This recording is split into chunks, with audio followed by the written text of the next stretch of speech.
New York City in the early 1980s had a rhythm all its own, a heartbeat that pulsed through every street, alley, and high-rise. Beneath the constant hum of traffic and the distant wail of sirens, there existed a world largely invisible to ordinary eyes, a world where power moved quietly, calculatedly, and often dangerously. It was in this shadowed realm that Paul Castellano held sway, a figure as enigmatic as he was formidable. Known to some as Big Paul, he was a man whose influence was felt far beyond the neighborhoods he frequented, a strategist whose decisions shaped the lives of hundreds, if not thousands, yet whose presence often went unnoticed by the casual observer. He commanded respect not through theatrics or violence alone, but through intellect, poise, and an almost surgical approach to control. To many, he appeared untouchable, a silent king operating behind the scenes, orchestrating moves on a chessboard invisible to outsiders.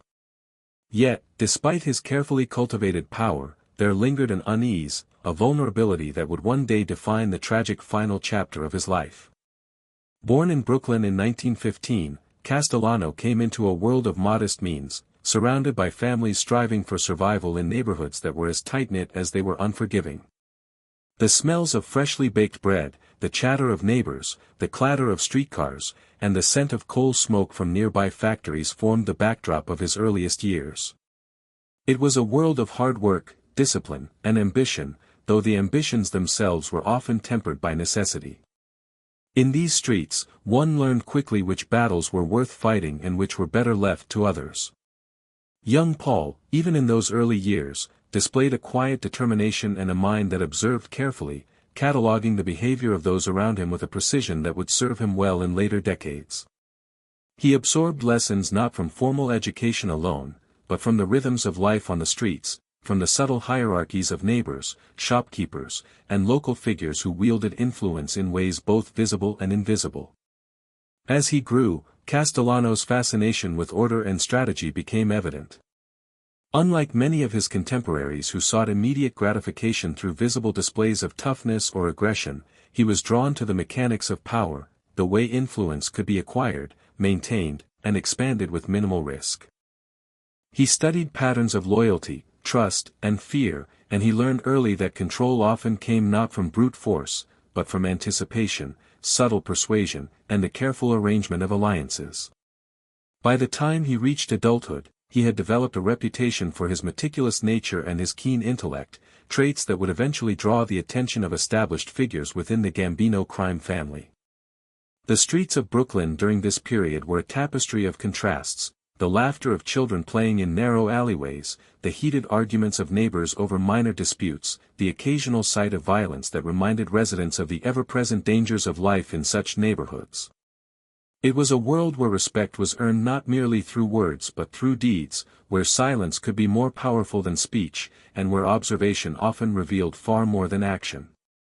Castellano, with his calm demeanor and sharp mind, navigated this environment with the quiet confidence of someone who understood both the rules and the exceptions, someone who could sense opportunities where others only saw obstacles. He absorbed lessons about human nature with the patience of a scholar and the discretion of a seasoned tactician, understanding that power often required patience as much as it required ambition. In the early years of his life, Castellano's family instilled in him a respect for order, for discipline, and for the nuanced dynamics of social interaction. His parents worked tirelessly to provide stability and structure, their modest home a sanctuary amidst the chaos of the surrounding streets.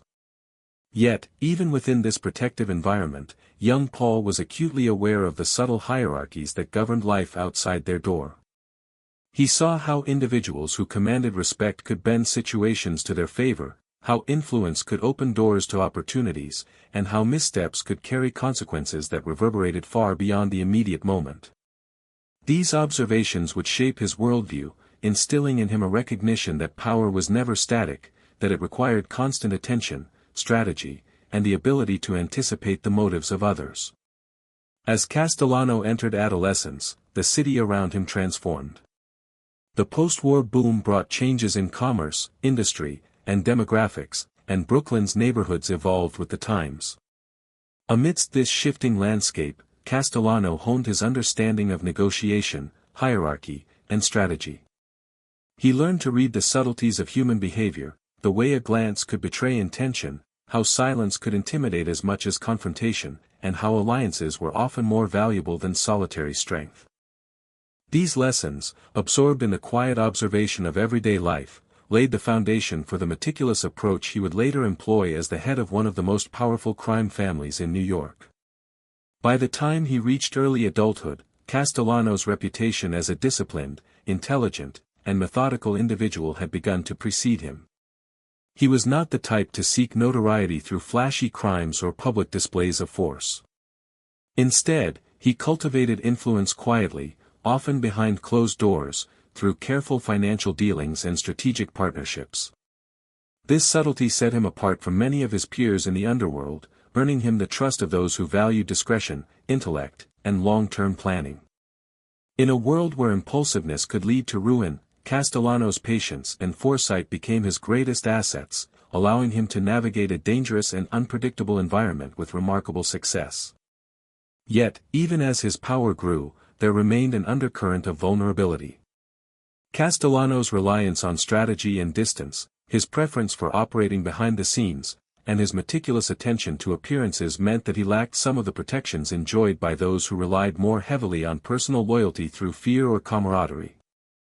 This subtle flaw, almost imperceptible in the day-to-day rhythms of his life, would later become tragically evident, underscoring the delicate balance between power and peril in a world where loyalty was often conditional, and ambition could turn even allies into adversaries. It is this paradox, of a man possessing extraordinary power, yet living with quiet vulnerability, that defines the narrative of Paul Castellano.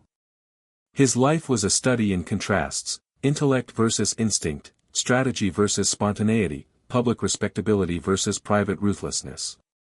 As we begin to explore his story, it is important to enter it with a sense of calm curiosity, allowing the images, characters, and events to unfold slowly, like shadows moving across the city streets at night. Each decision, each relationship, and each calculated move played a role in the unfolding drama, leading ultimately to a moment that would shock the underworld and mark the end of an era. Tonight, as we drift into the quieter corners of New York's past, we will follow Castellano's journey through the delicate interplay of ambition, strategy, and risk. We will witness how a man who controlled vast networks of influence could still be vulnerable to forces he could neither anticipate nor fully control. And we will do so in a manner that allows the mind to settle, the imagination to visualize, and the listener to feel the gentle pulse of a world at once fascinating, dangerous, and oddly hypnotic. Paul Castellano's story is not merely one of crime or violence, it is a story of power, patience, and the intricate, sometimes perilous, dance that exists between them. The streets of Brooklyn in the 1920s and 1930s were alive with constant motion, a mosaic of sounds, scents, and shadows that formed the backdrop of Paul Castellano's youth. The neighborhood was a tapestry of brick row houses, narrow sidewalks, and stoops where neighbors gathered to talk quietly, sharing the latest news, gossip, or warnings. The aroma of fresh bread wafted from bakeries, mingling with the scent of coal smoke and the occasional sharp tang of industry from nearby factories. Life moved in rhythms both predictable and capricious, a pattern that shaped young Castellano in ways that would resonate throughout his later life. Even as a child, he observed these rhythms with quiet attentiveness, cataloging behaviors, alliances, and the subtle hierarchies that governed daily existence.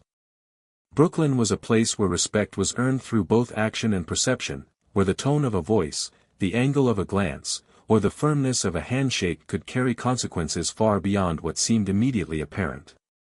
Paul was born into a modest Italian-American family, one that prized discipline, hard work, and adherence to a structured routine.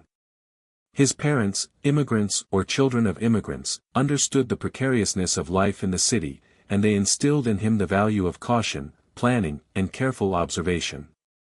From an early age, Castellano learned to navigate social dynamics, seeing how influence often operated subtly rather than through overt aggression. In his household, he was encouraged to study diligently and behave with decorum, yet the streets offered lessons of a different kind, lessons in power, survival, and the silent rules that governed interactions among neighbors, peers, and local figures of authority. These dual environments, the structured home and the unpredictable neighborhood, shaped a young mind attuned to contrasts, safety and risk, order and chaos, public appearance and private truth. As a boy, Castellano was both reserved and observant. While other children ran through alleys and playgrounds with unbridled energy, he often lingered at the edges, watching the interactions of older boys and men, noting the small signals that signaled dominance, loyalty, or betrayal. It was in these moments, subtle and almost imperceptible, that he began to internalize the unspoken rules of power and influence.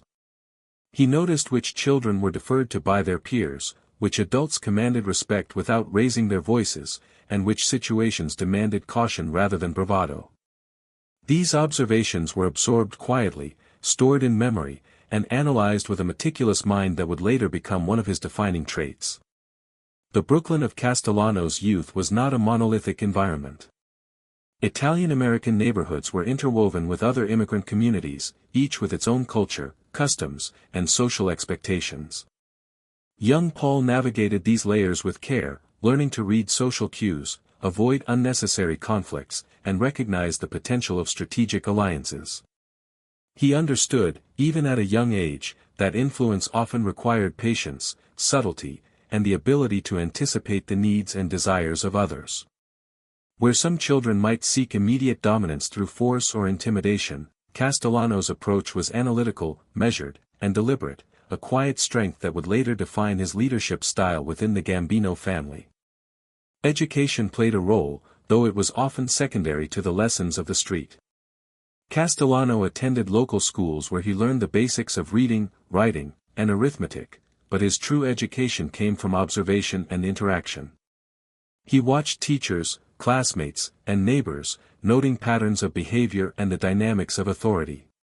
He saw how charisma and intelligence could command attention without physical aggression, and he recognized early that understanding human behavior was as important as any formal lesson. By the time he reached adolescence, he had already begun to develop the strategic thinking and social awareness that would later make him a formidable figure in organized crime. Family life offered both structure and subtle lessons in negotiation and strategy. Castellano's parents emphasized respect, loyalty, and the importance of maintaining one's reputation. In a world where personal honor carried weight and missteps could have long-lasting consequences, these values were crucial. Yet, even within the safety of home, young Paul could sense the importance of discretion, the need to navigate relationships with care, and the consequences of misjudging character. Dinner conversations, interactions with extended family, and visits from neighbors all provided opportunities to witness social dynamics at work. He absorbed these lessons like a scholar studying an intricate text, noting patterns and outcomes with an almost clinical detachment. The environment outside the home was equally instructive. Brooklyn was alive with the presence of organized crime, though for many residents it remained an invisible undercurrent rather than a visible threat. Small-time operators, enforcers, and local leaders moved with a confidence and authority that shaped the rhythms of the streets. Castellano, still young but increasingly aware, observed how influence could be wielded quietly, through respect, intimidation, or strategic alliances. He noticed the contrast between those who relied solely on force and those who combined intellect with authority, understanding instinctively which approach carried long-term sustainability.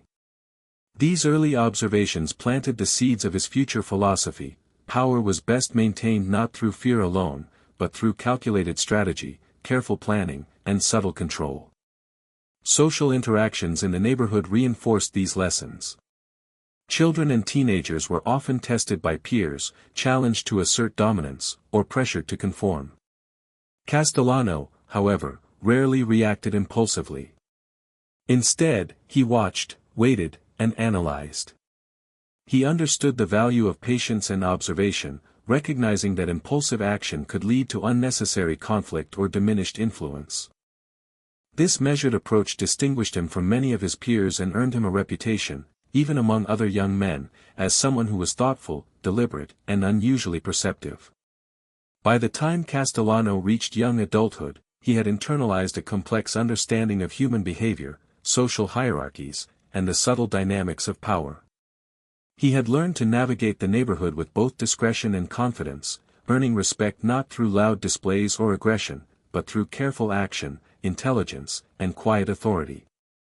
His early experiences in Brooklyn had equipped him with the tools necessary to move seamlessly between different social strata, to negotiate alliances, and to anticipate the ambitions of others before they became threats. These skills would serve as the foundation for his later success within the Gambino family, enabling him to ascend the ranks with a combination of strategy, patience, and calculated risk-taking that few others could match. Yet, even as he mastered these lessons, the streets of Brooklyn offered occasional reminders of vulnerability. Power, Castellano understood intuitively, was never absolute. Loyalty was conditional, ambition was contagious, and even the most carefully laid plans could be disrupted by chance or miscalculation. These early encounters with uncertainty and risk, absorbed calmly and analytically, reinforced his cautious approach to leadership and decision-making. He learned that true strength lay not in visibility, flamboyance, or brute force alone, but in the combination of intellect, discretion, and the ability to anticipate human behavior with uncanny accuracy. By reflecting on these formative years, one can see the blueprint of the man Paul Castellano would become, a figure of immense influence, commanding respect and fear alike, yet always measured, always strategic, and always attuned to the delicate balance between power and vulnerability. Brooklyn, in all its sensory richness, social complexity, and quiet lessons, was both classroom and proving ground. It shaped not only his ambitions but also his temperament, his approach to negotiation, and his understanding of the subtle interplay between loyalty, respect, and authority. As the story of his life unfolds, it becomes clear that the seeds planted in those early streets would continue to influence his decisions, his relationships, and ultimately the destiny that awaited him in the shadowed corridors of power. As Paul Castellano moved from adolescence into early adulthood, the rhythm of Brooklyn streets continued to shape him, but the lessons he had absorbed in his youth began to take on a more strategic dimension. No longer a mere observer of human behavior, he became a participant in the subtle networks of influence and opportunity that existed just beneath the surface of everyday life. The transition from boyhood to manhood in his neighborhood was marked not by dramatic confrontations or reckless bravado, but by quiet, deliberate steps that allowed him to learn the trade of organized crime without attracting undue attention. Unlike some of his contemporaries, who sought immediate recognition through visible acts of toughness, Castellano preferred to move cautiously, carefully calibrating each decision and each interaction. His introduction to the world of organized crime was gradual, almost imperceptible to outsiders. Early on, he took small jobs that allowed him to understand the mechanics of illicit enterprise without drawing scrutiny. These initial tasks, collecting debts, delivering messages, observing meetings, were not glamorous, but they provided invaluable insights into hierarchy, loyalty, and the subtle levers of influence. Through these activities, Castellano learned to read people with an almost clinical precision. He noticed how fear, respect, and loyalty could be manipulated, how alliances could shift silently, and how careful observation often yielded more power than forceful action. Each encounter, each transaction, became a lesson in human psychology, strategy, and the intricate workings of the criminal underworld. Mentorship played a critical role during these formative years.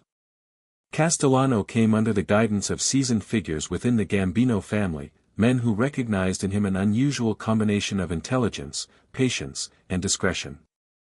These mentors introduced him to the inner workings of the organization, showing him how financial operations, political connections, and personal influence intertwined to create a network that was both resilient and dangerous.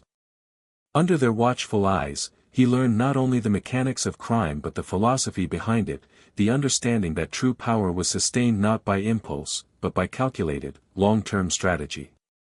The lessons were subtle, often conveyed through observation, conversation, or quiet example rather than direct instruction. Castellano absorbed them all, recognizing that the careful accumulation of knowledge and influence could be far more valuable than immediate, visible gains. During this period, he also developed a reputation for reliability and discretion. Unlike others who drew attention through flashy or reckless acts, Castellano earned respect by fulfilling his duties efficiently and without fanfare.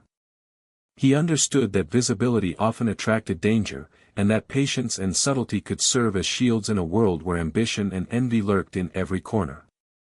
This reputation allowed him to build trust with key figures in the organization, positioning him as a valuable asset whose counsel could be sought and whose loyalty could be counted upon.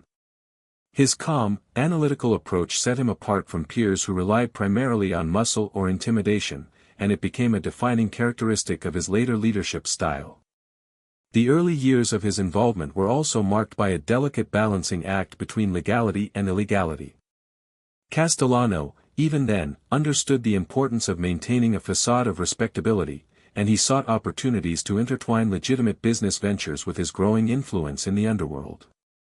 These ventures were often modest at first, small investments, partnerships, or financial arrangements, but they provided critical lessons in money management, negotiation, and risk assessment.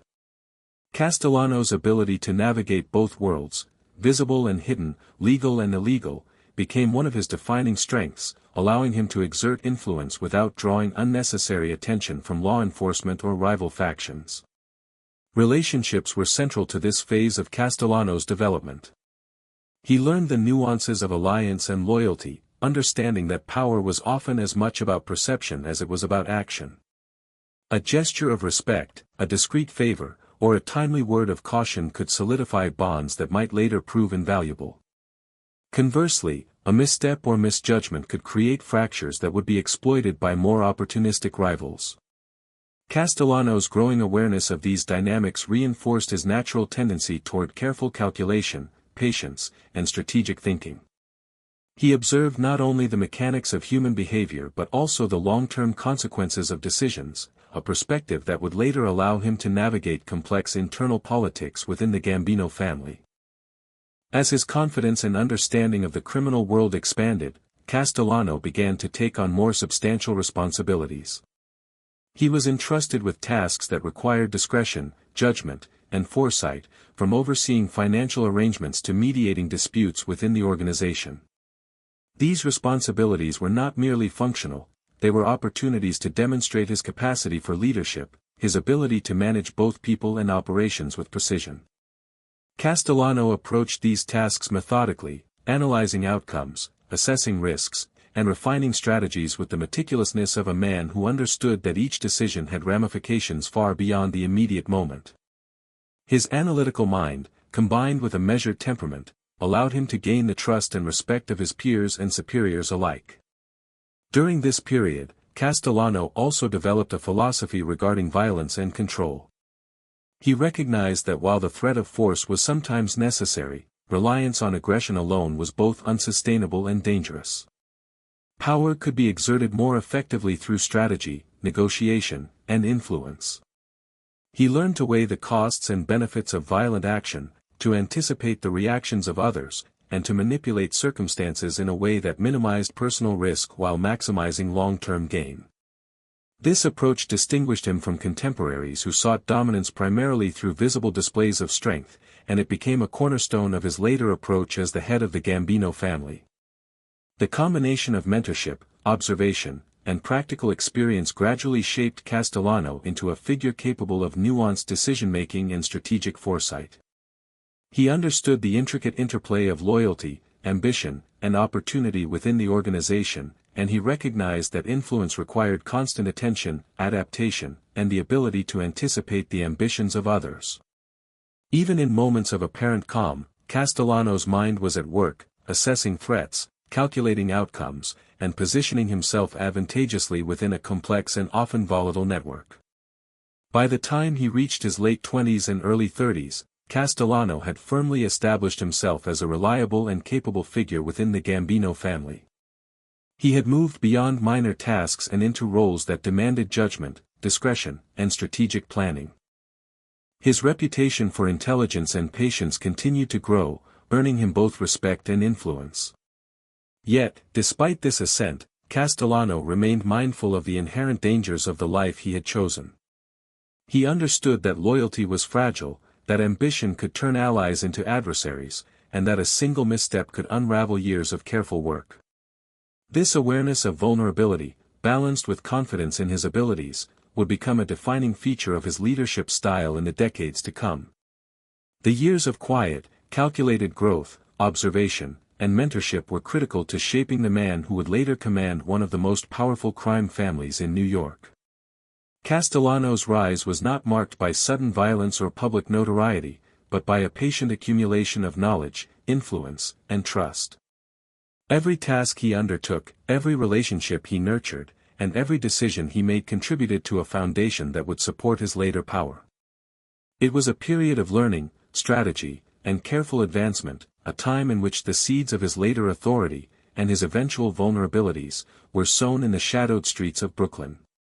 As the night settles over the quiet streets where he once walked, it is possible to trace the beginnings of Paul Castellano's extraordinary rise. His journey from a young observer of human behavior to an active participant in the criminal underworld reflects a mind attuned to strategy, patience, and subtlety. It is a story of learning and adaptation, of mentorship and careful planning, and of a man whose path to power was forged not through spectacle, but through methodical understanding of the world around him. These early steps into organized crime laid the foundation for the complex life that awaited him, a life in which intellect, discretion, and strategic foresight would become his greatest assets, even as the shadows of danger and ambition silently gathered around him. Paul Castellano's integration into the Gambino family marked a turning point in both his life and the trajectory of organized crime in New York City.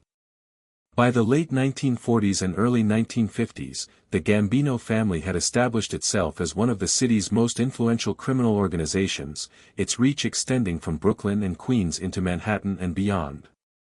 The family operated not only through street-level enforcement and intimidation but also through complex financial operations, labor union influence, and subtle manipulation of business and political systems.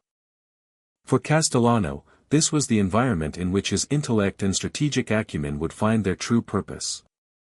Unlike others who sought power through violence or public displays of dominance, Castellano's approach was methodical, relying on careful observation, alliances, and the cultivation of influence behind the scenes.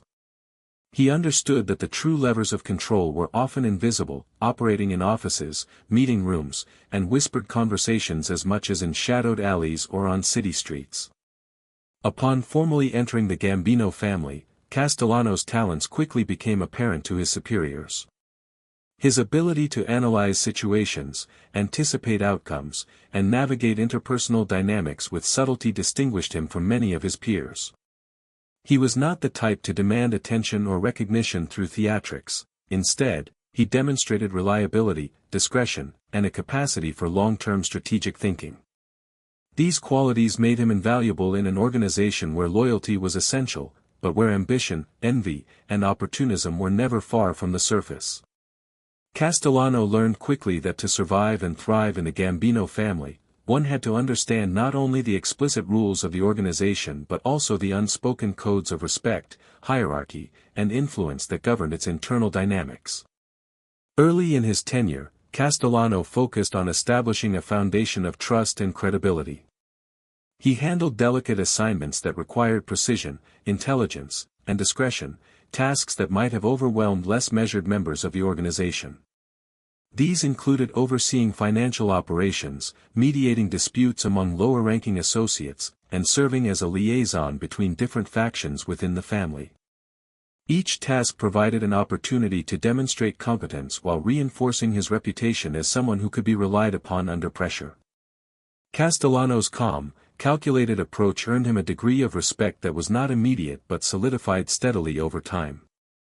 Those who worked alongside him began to recognize that his influence was rooted not in bluster or fear, but in foresight, intelligence, and an ability to anticipate the moves of allies and rivals alike. Brooklyn and Queens were, during this period, more than simply backdrops to Castellano's growth, they were proving grounds.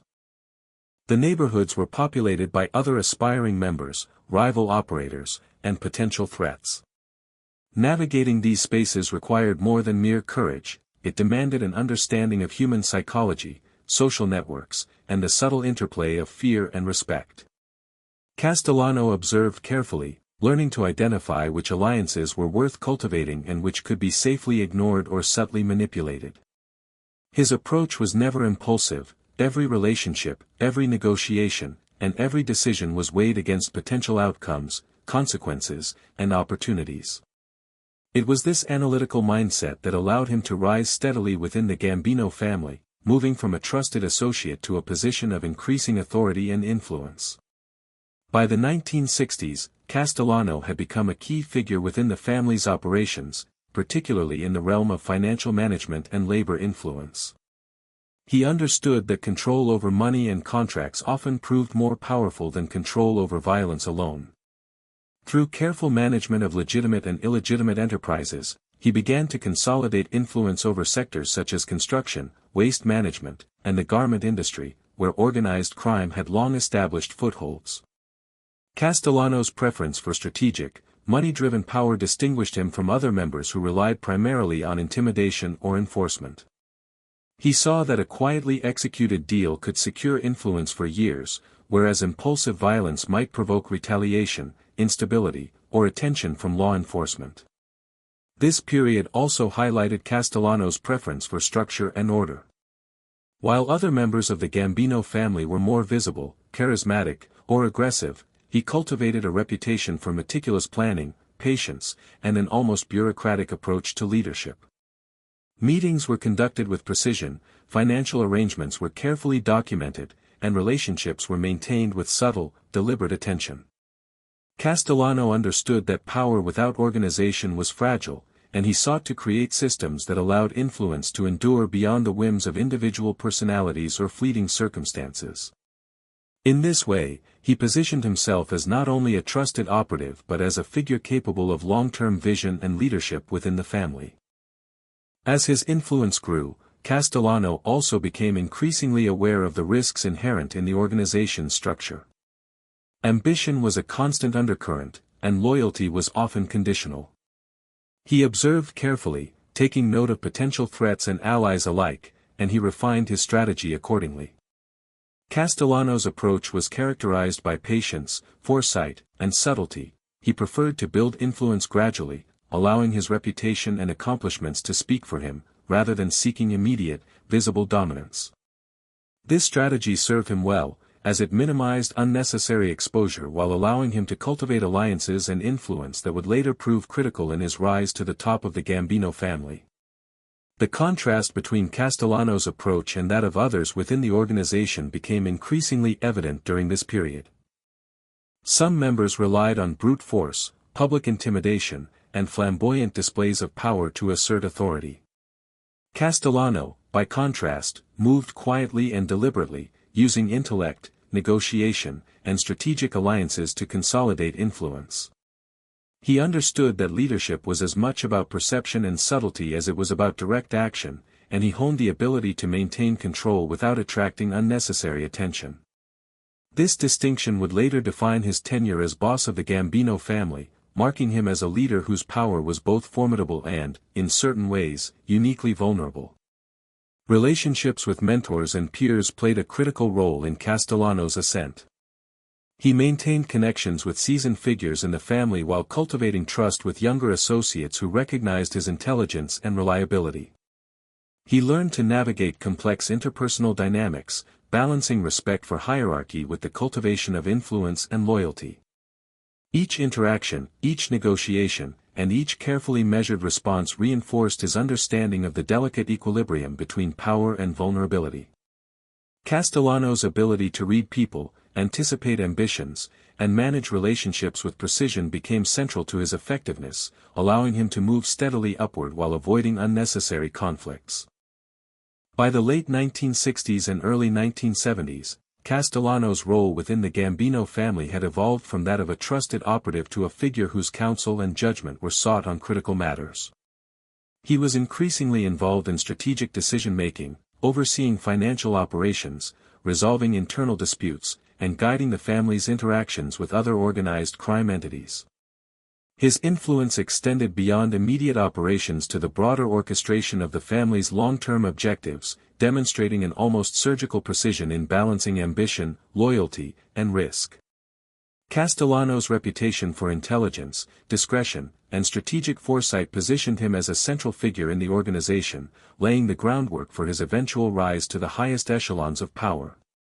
Even as his authority grew, Castellano remained mindful of the delicate balance that underpinned the Gambino family.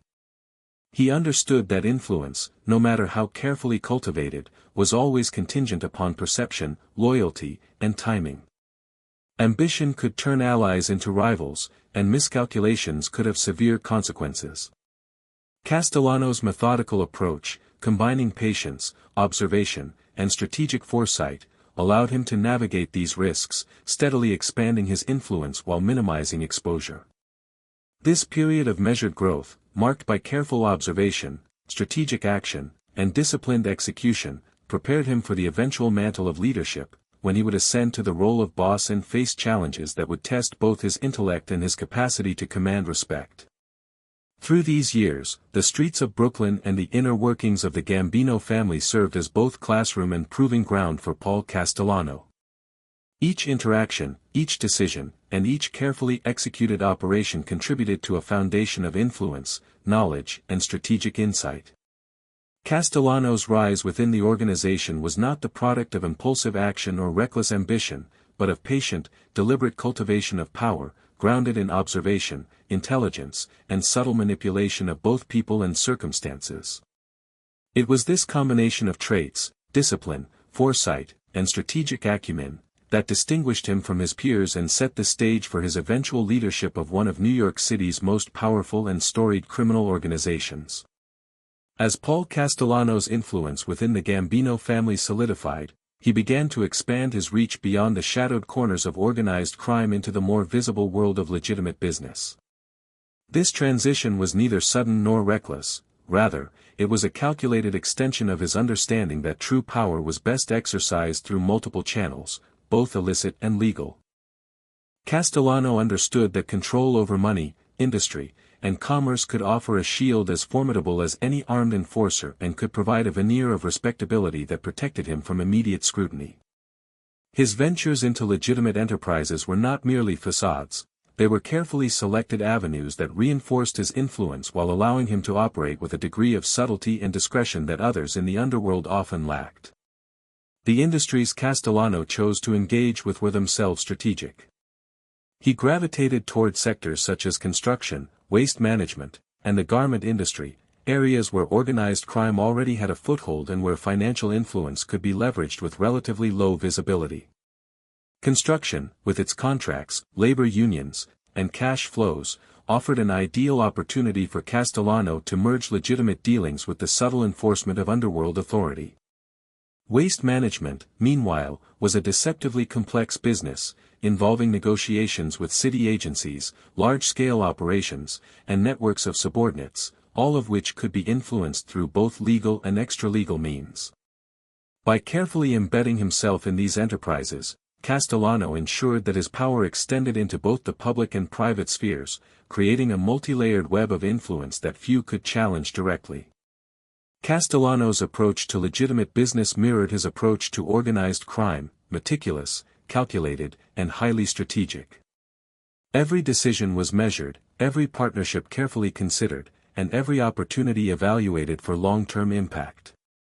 He was keenly aware that reputation mattered as much in business as it did in the underworld. A poorly executed venture or a public misstep could undermine years of cultivated respect and authority. Therefore, he exercised a level of discipline and attention to detail that few associates or competitors could match. Meetings were conducted with precision, agreements were documented and monitored, and operations were overseen with a meticulous eye. In these ventures, Castellano demonstrated not only his intelligence but also an almost bureaucratic approach to leadership, blending organizational skill with the quiet, strategic influence that had marked his rise in the Gambino family. One of the key advantages of these legitimate enterprises was that they allowed Castellano to extend his influence into areas beyond the immediate control of the underworld. Through carefully structured contracts, discreet partnerships, and subtle financial leverage, he could shape outcomes in a manner that was both profitable and protective.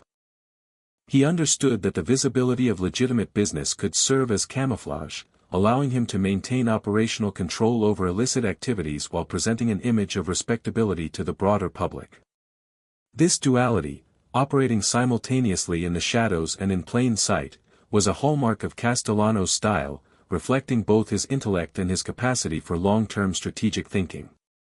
Castellano's ventures were not merely passive investments, they were active instruments of influence. In the construction industry, for example, he cultivated relationships with union leaders, contractors, and suppliers, ensuring that projects were aligned with his interests and that his authority was acknowledged in subtle but effective ways. By maintaining a careful balance of negotiation, persuasion, and strategic pressure, he ensured that his influence permeated every level of operations without necessitating overt displays of force.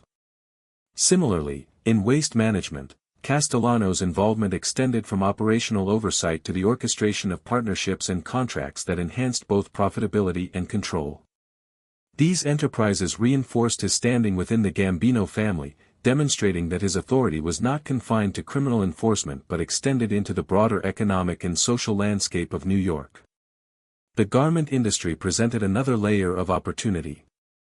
Castellano understood that this sector, with its extensive networks of factories, distributors, and labor forces, offered both financial reward and strategic leverage. By embedding himself within the industry, he could influence employment, contracts, and the flow of goods, all while maintaining a degree of separation from the more visible criminal operations. This approach allowed him to consolidate power discreetly, creating interlocking systems of influence that reinforced one another and provided a foundation for long-term control. It also highlighted Castellano's skill at blending disparate elements, legitimate business, organized crime, and personal alliances, into a coherent strategy that enhanced his authority while minimizing exposure. Through these ventures, Castellano cultivated relationships that extended beyond the immediate underworld. He interacted with city officials, business leaders, and other influential figures, carefully navigating these relationships to secure both protection and opportunity. These interactions were characterized by the same calculated discretion that had defined his rise within the Gambino family. He knew when to speak, when to act, and when to remain in the background, allowing events to unfold in ways that favored his long-term objectives. This capacity for measured engagement, combined with his understanding of human behavior, enabled Castellano to operate effectively across multiple spheres, strengthening his position while remaining largely invisible to those who might have sought to challenge him. Even as Castellano expanded into legitimate enterprises, he maintained a clear focus on the principles that had guided his ascent in organized crime. Patience, foresight, and strategic planning remained central to his approach. He understood that influence, once gained, had to be carefully nurtured and protected.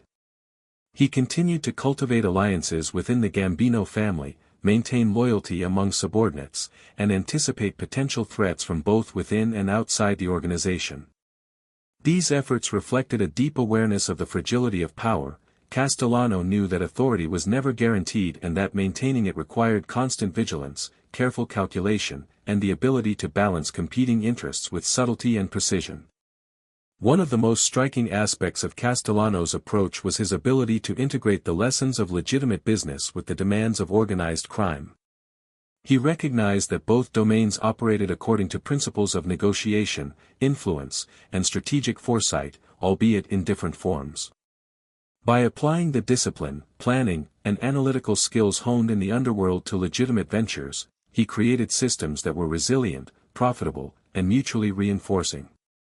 Conversely, the credibility and resources derived from his business activities enhanced his standing within the Gambino family, providing both financial leverage and an appearance of respectability that strengthened his overall authority.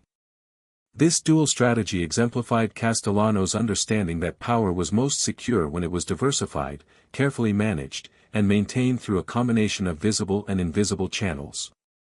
Despite the sophistication of his operations, Castellano remained acutely aware of the risks.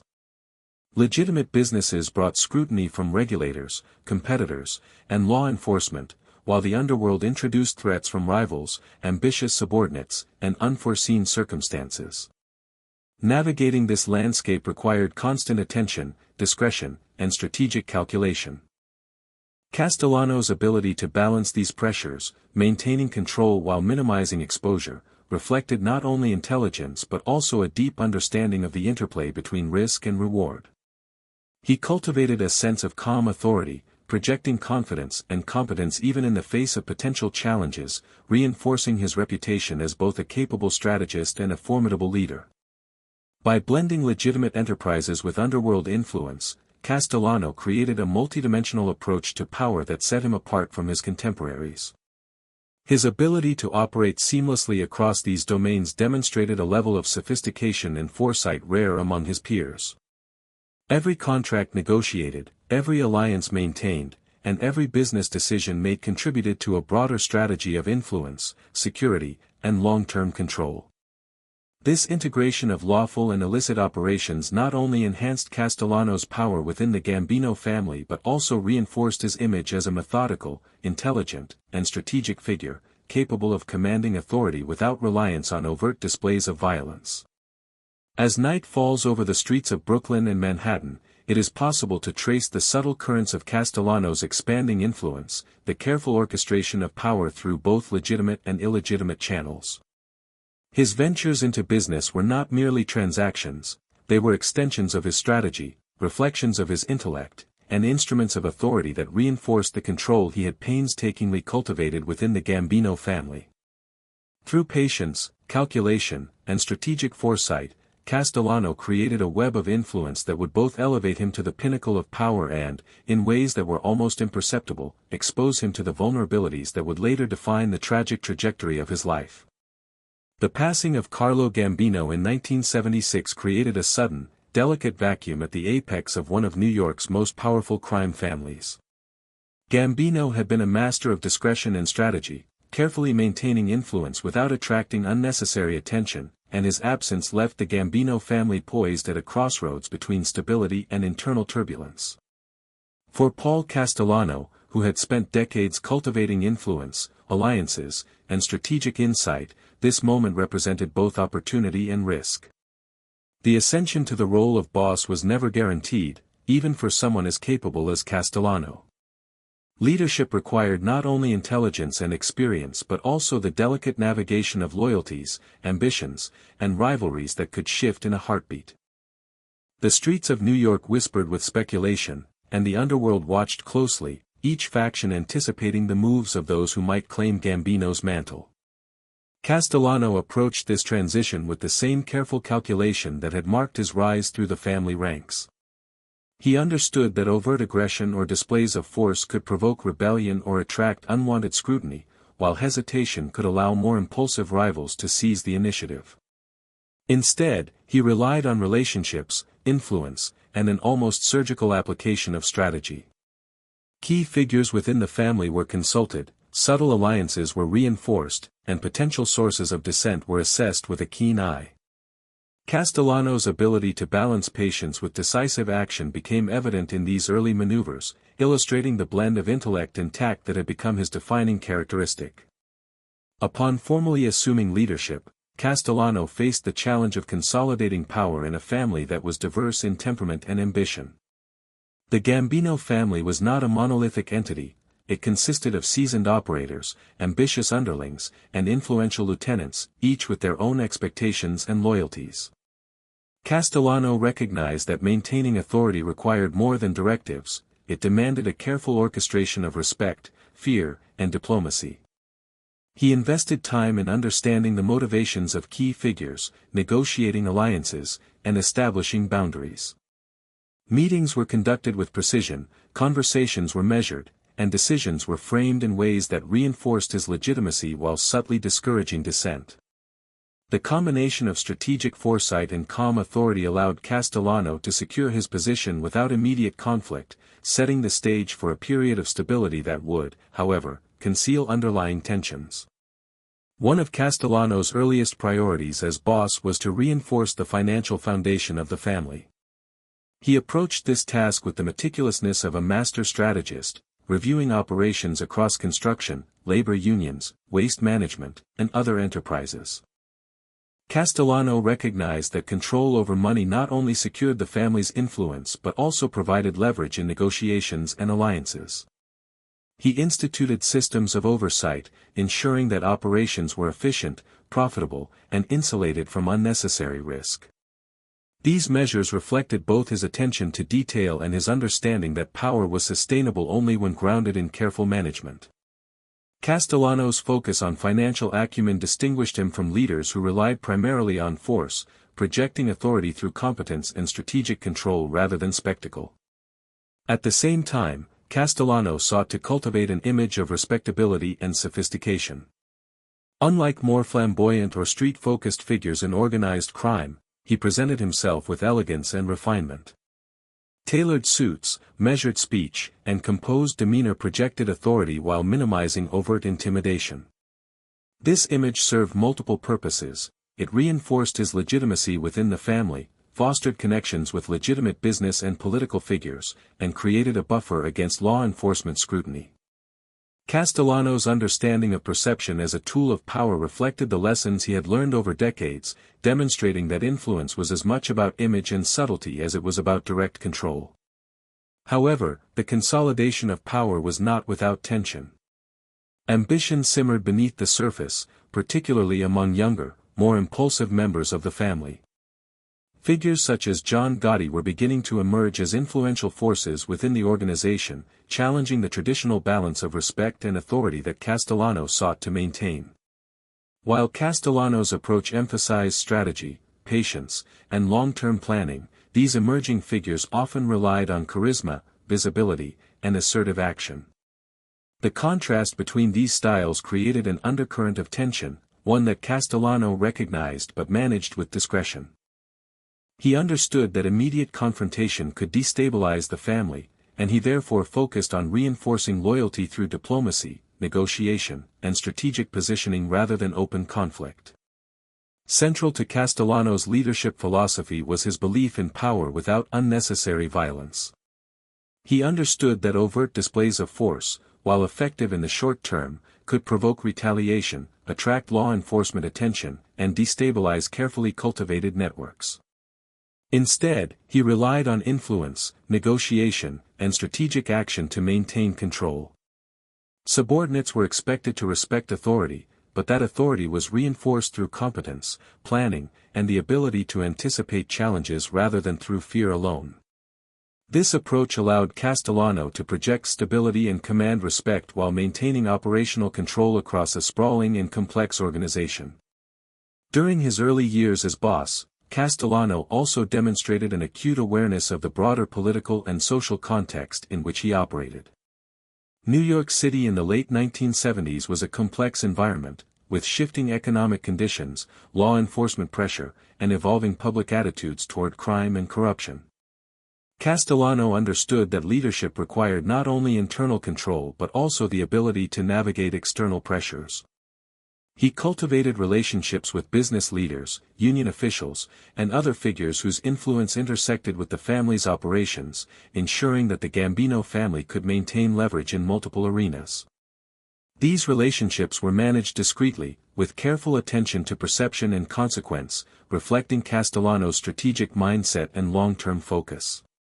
Despite his careful consolidation of power, Castellano's leadership style was not universally embraced. Some members of the family viewed his approach as overly cerebral, distant, or disconnected from the realities of street-level operations. These perceptions created subtle challenges to his authority, requiring Castellano to balance reassurance with firm control. He maintained a careful calibration of presence, using meetings, personal interactions, and strategic oversight to reinforce loyalty without appearing overbearing or reactive. In this way, he managed both perception and reality, ensuring that his authority was recognized even among those who might have preferred a more aggressive or visible form of leadership. As Castellano's tenure as boss progressed, his reputation for intellect, discretion, and strategic foresight became firmly established. He was seen not only as a powerful figure within the family but also as a sophisticated operator capable of navigating the complex interplay of relationships, finance, and influence that defined organized crime in New York. This reputation reinforced his authority, allowing him to maintain stability while subtly discouraging challenges from rivals or ambitious underlings. Castellano's ability to combine patience, strategy, and foresight became a hallmark of his leadership, creating a period of relative order and efficiency within a world often defined by unpredictability and risk. Yet even as Castellano strengthened his position, underlying vulnerabilities remained. His reliance on strategy and distance, his preference for operating behind the scenes, and his measured approach to authority created an inherent tension.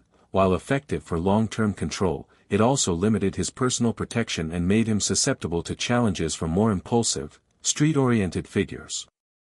This delicate balance between power and vulnerability would become increasingly significant in the years to follow, as ambition, loyalty, and the ever-present undercurrents of risk converged to shape the trajectory of his leadership. In retrospect, Castellano's early years as boss can be seen as a careful orchestration of authority, influence, and perception. He consolidated power through strategy rather than spectacle, reinforced loyalty through competence rather than intimidation, and extended influence through both legitimate and illegitimate channels. These years laid the foundation for the Gambino family's continued prominence, while also illuminating the inherent fragility of a leadership style that relied as much on subtlety as on force. Castellano's rise to boss was a testament to his intellect, patience, and strategic acumen, but it also foreshadowed the complex challenges that would test his authority and ultimately shape the final chapters of his life. Through measured action, disciplined oversight, and strategic foresight, Castellano established a reign that was both formidable and nuanced. The streets of Brooklyn and Manhattan, the hidden corridors of finance, and the inner workings of the Gambino family all bore witness to a leader whose power was exercised with precision, discretion, and intelligence. Yet, in the quiet spaces between influence and authority, vulnerability persisted, a reminder that even the most carefully constructed empires could be unsettled by ambition, miscalculation, or unforeseen events. In these early years of leadership, Castellano exemplified the art of strategic power, setting the stage for a story that would blend intellect, authority, and tragedy in equal measure. Paul Castellano's rise to the pinnacle of the Gambino family was defined not only by the positions he held but by the philosophy he brought to leadership, a philosophy that emphasized strategy, intellect, and subtlety over brute force. Unlike many of his contemporaries, who relied on displays of aggression, intimidation, and impulsive decision-making to assert authority, Castellano approached power with the precision of a chess master. Every move was deliberate, every interaction carefully considered, and every decision weighed for both immediate impact and long-term consequence. This cerebral approach set him apart in a world where impulsivity often dictated survival, and it became the cornerstone of his identity as a leader. From the earliest days of his involvement in organized crime, Castellano recognized that influence was most enduring when it was exercised with foresight and discretion. Violence, while sometimes necessary, was a tool to be used judiciously rather than a default mechanism for control. He understood that overt aggression, while effective in certain situations, carried inherent risks, retaliation from rivals, attention from law enforcement, and instability within the family itself. By contrast, strategic thinking allowed him to maintain authority while minimizing exposure and preserving relationships that were critical to sustaining power over time. This perspective would come to define his tenure as boss, setting him apart from peers who equated strength with visibility and force. In practice, Castellano's preference for strategy over violence manifested in multiple ways. First, he relied heavily on information. Understanding the ambitions, loyalties, and weaknesses of those around him was paramount. Meetings were carefully orchestrated, conversations subtly guided, and intelligence gathered through observation, trusted intermediaries, and discreet inquiries. Castellano recognized that knowledge was power in its purest form. A well-informed decision could achieve outcomes far more efficiently than any display of force. He used this principle to anticipate challenges, preempt rival moves, and cultivate loyalty among those whose influence mattered most. Second, Castellano emphasized financial and operational control as instruments of authority. He believed that the ability to influence resources, contracts, and enterprises created leverage that violence alone could not replicate. By overseeing the family's interests in construction, waste management, garment manufacturing, and other sectors, he established a web of influence that extended across legitimate and illicit domains. Each business arrangement, partnership, and contract was carefully structured to reinforce his authority and minimize the potential for disruption. In this way, Castellano wielded power not as a blunt instrument but as a subtle, multifaceted tool, one that allowed him to achieve dominance without attracting undue attention or creating unnecessary enemies.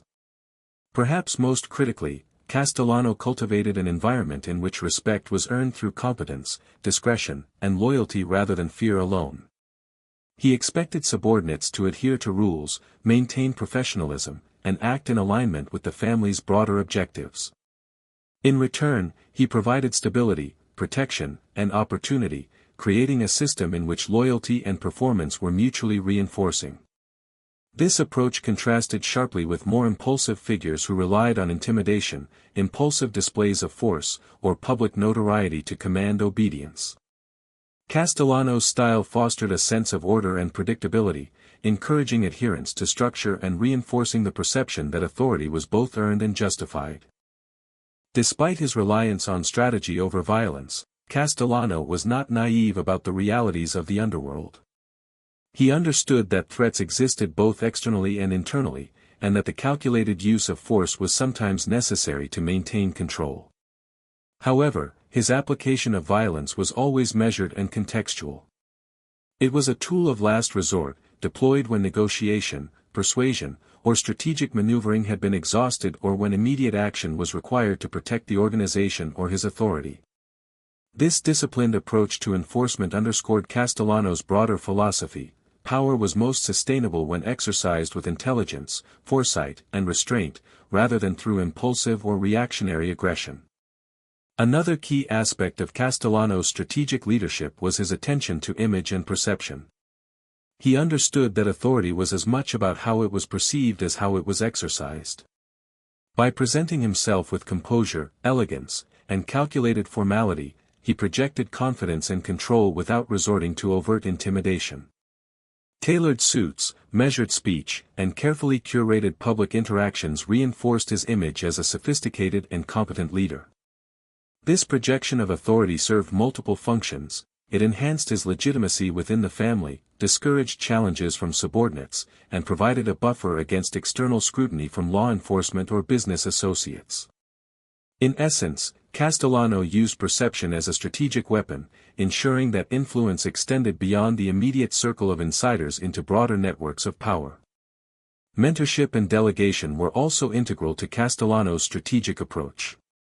He surrounded himself with trusted lieutenants and advisors, carefully selecting individuals whose skills complemented his own and whose loyalty could be relied upon. These relationships were managed with subtlety and foresight. Each subordinate was given responsibility commensurate with ability and ambition, while Castellano maintained oversight to ensure alignment with overarching objectives. By delegating strategically, he not only multiplied the family's operational capacity but also reinforced his authority by demonstrating discernment and judgment in the selection and management of personnel. Castellano's preference for strategy over violence extended to conflict resolution as well. Within the family, disputes and rivalries were inevitable, yet he often resolved tension through negotiation, mediation, and the careful calibration of incentives rather than through immediate force. By managing conflicts in this way, Castellano maintained stability and minimized disruptions that could weaken his authority. Even when decisive action was required, it was framed as a calculated step rather than an impulsive reaction, reinforcing the perception that he governed with intelligence and foresight rather than emotion or brute strength. This strategic mindset also allowed Castellano to navigate external pressures, including competition from other crime families, interactions with law enforcement, and engagement with legitimate business and political networks. By anticipating challenges and positioning himself advantageously, he could secure outcomes without unnecessary confrontation. His ability to integrate multiple domains of influence, street operations, financial management, business relations, and political connections, demonstrated a level of sophistication rare in organized crime. Castellano's authority was thus multidimensional, combining intelligence, foresight, and discretion into a coherent system of control that extended far beyond simple enforcement. Despite the effectiveness of his strategy, Castellano's approach also introduced certain vulnerabilities. His reliance on subtlety and distance sometimes left him disconnected from street-level realities, creating opportunities for ambitious subordinates to challenge his authority. Figures such as John Gotti, who favored visibility, charisma, and impulsive action, represented a contrast that would become increasingly significant in later years. Castellano's cerebral style, while highly effective in many contexts, required careful management of perception and loyalty to ensure that authority was recognized and respected at every level. Balancing strategic oversight with engagement on the ground became an ongoing challenge, one that underscored the delicate tension inherent in power exercised primarily through intellect and planning rather than direct force. Ultimately, Castellano's preference for strategy over violence defined both his rise and the distinctive character of his leadership. He cultivated influence through foresight, patience, and calculated action, reinforcing authority without relying solely on intimidation. His approach emphasized knowledge, financial leverage, and careful management of relationships, creating a foundation of control that was sophisticated, resilient, and multidimensional. Yet, within this strategy lay subtle vulnerabilities, reflecting the inherent tension between cerebral authority and the more impulsive forces that inevitably exist within the underworld. Castellano's life, as a result, can be understood as a study in contrasts, intellect and ambition, patience and risk, authority and vulnerability, all interwoven into a narrative that combined power, strategy, and ultimately, the fragility of influence. In the quiet reflection of his early years as a leader, Castellano's approach reveals itself as both meticulous and profoundly instructive.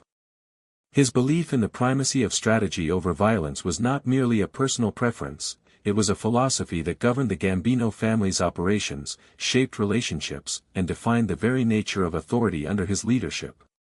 Through careful observation, calculated action, and disciplined management, he demonstrated that power, when exercised thoughtfully, could be both enduring and effective. Yet, the subtle tension between intellect and vulnerability remained a constant undercurrent, a reminder that even the most sophisticated strategies exist within a world shaped by ambition, unpredictability, and the inexorable interplay of human desire and fear. The world of organized crime in New York City during the 1970s and early 1980s was not a haphazard network of street thugs and impulsive violence, it was a meticulously organized ecosystem, a vast and complex economic structure that intertwined the illicit and legitimate, the visible and invisible. For Paul Castellano, the orchestration of this underworld economy became both a defining characteristic of his leadership and a reflection of his cerebral approach to power. Unlike many of his contemporaries, who measured influence in immediate displays of dominance, Castellano understood that true authority required control over the flow of money, labor, and opportunity. He recognized that the ability to shape economic outcomes often created leverage far more enduring than the fleeting effect of violence, and it was this understanding that allowed him to operate at the pinnacle of the Gambino family with both precision and discretion. At the heart of Castellano's strategy was the recognition that organized crime was, in essence, a business. The Gambino family's enterprises extended into construction, waste management, labor unions, and a host of other industries where influence could be leveraged with subtlety and effectiveness. Castellano's approach was methodical, each operation was analyzed for profitability, risk, and long-term strategic value. He invested time in understanding the mechanics of industries that were connected to his sphere of influence, often quietly attending to contracts, union negotiations, and financial transactions that would provide both revenue and leverage. In this way, Castellano ensured that the family's power extended beyond street-level control into areas of significant economic impact, providing a foundation for authority that was both multifaceted and resilient. Construction was one of the most significant arenas in which Castellano exercised influence. New York's building projects, from commercial skyscrapers to residential developments, involved a web of contractors, suppliers, and labor unions, each with its own hierarchy and influence. Castellano understood that by controlling key contracts, influencing union decisions, and managing the flow of labor, he could shape outcomes in ways that benefited both the family and his strategic position within it. This required careful orchestration, negotiations had to be subtle, pressure had to be applied discreetly, and alliances had to be maintained with attention to shifting ambitions and loyalties. Castellano's ability to operate at this level of complexity reflected both his intellect and his patience, reinforcing the perception that authority could be exercised effectively without visible displays of force.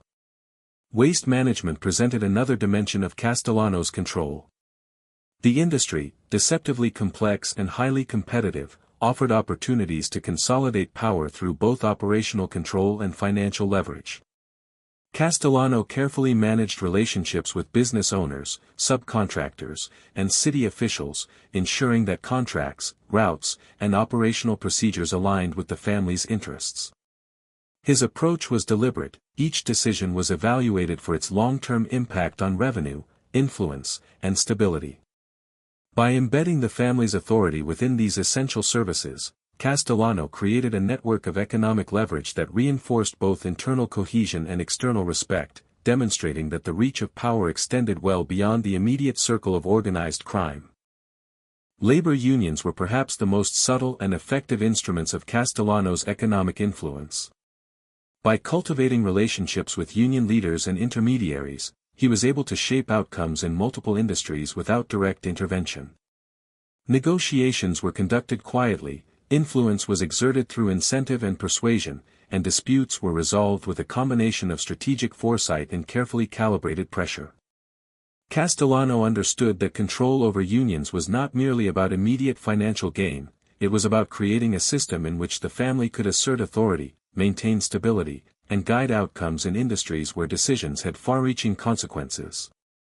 This integration of labor influence into the broader economic network exemplified Castellano's understanding of the mechanics of power, where strategy and subtlety often proved more effective than violence or intimidation. The garment industry, another significant sector under Castellano's influence, provided additional opportunities for financial and strategic leverage.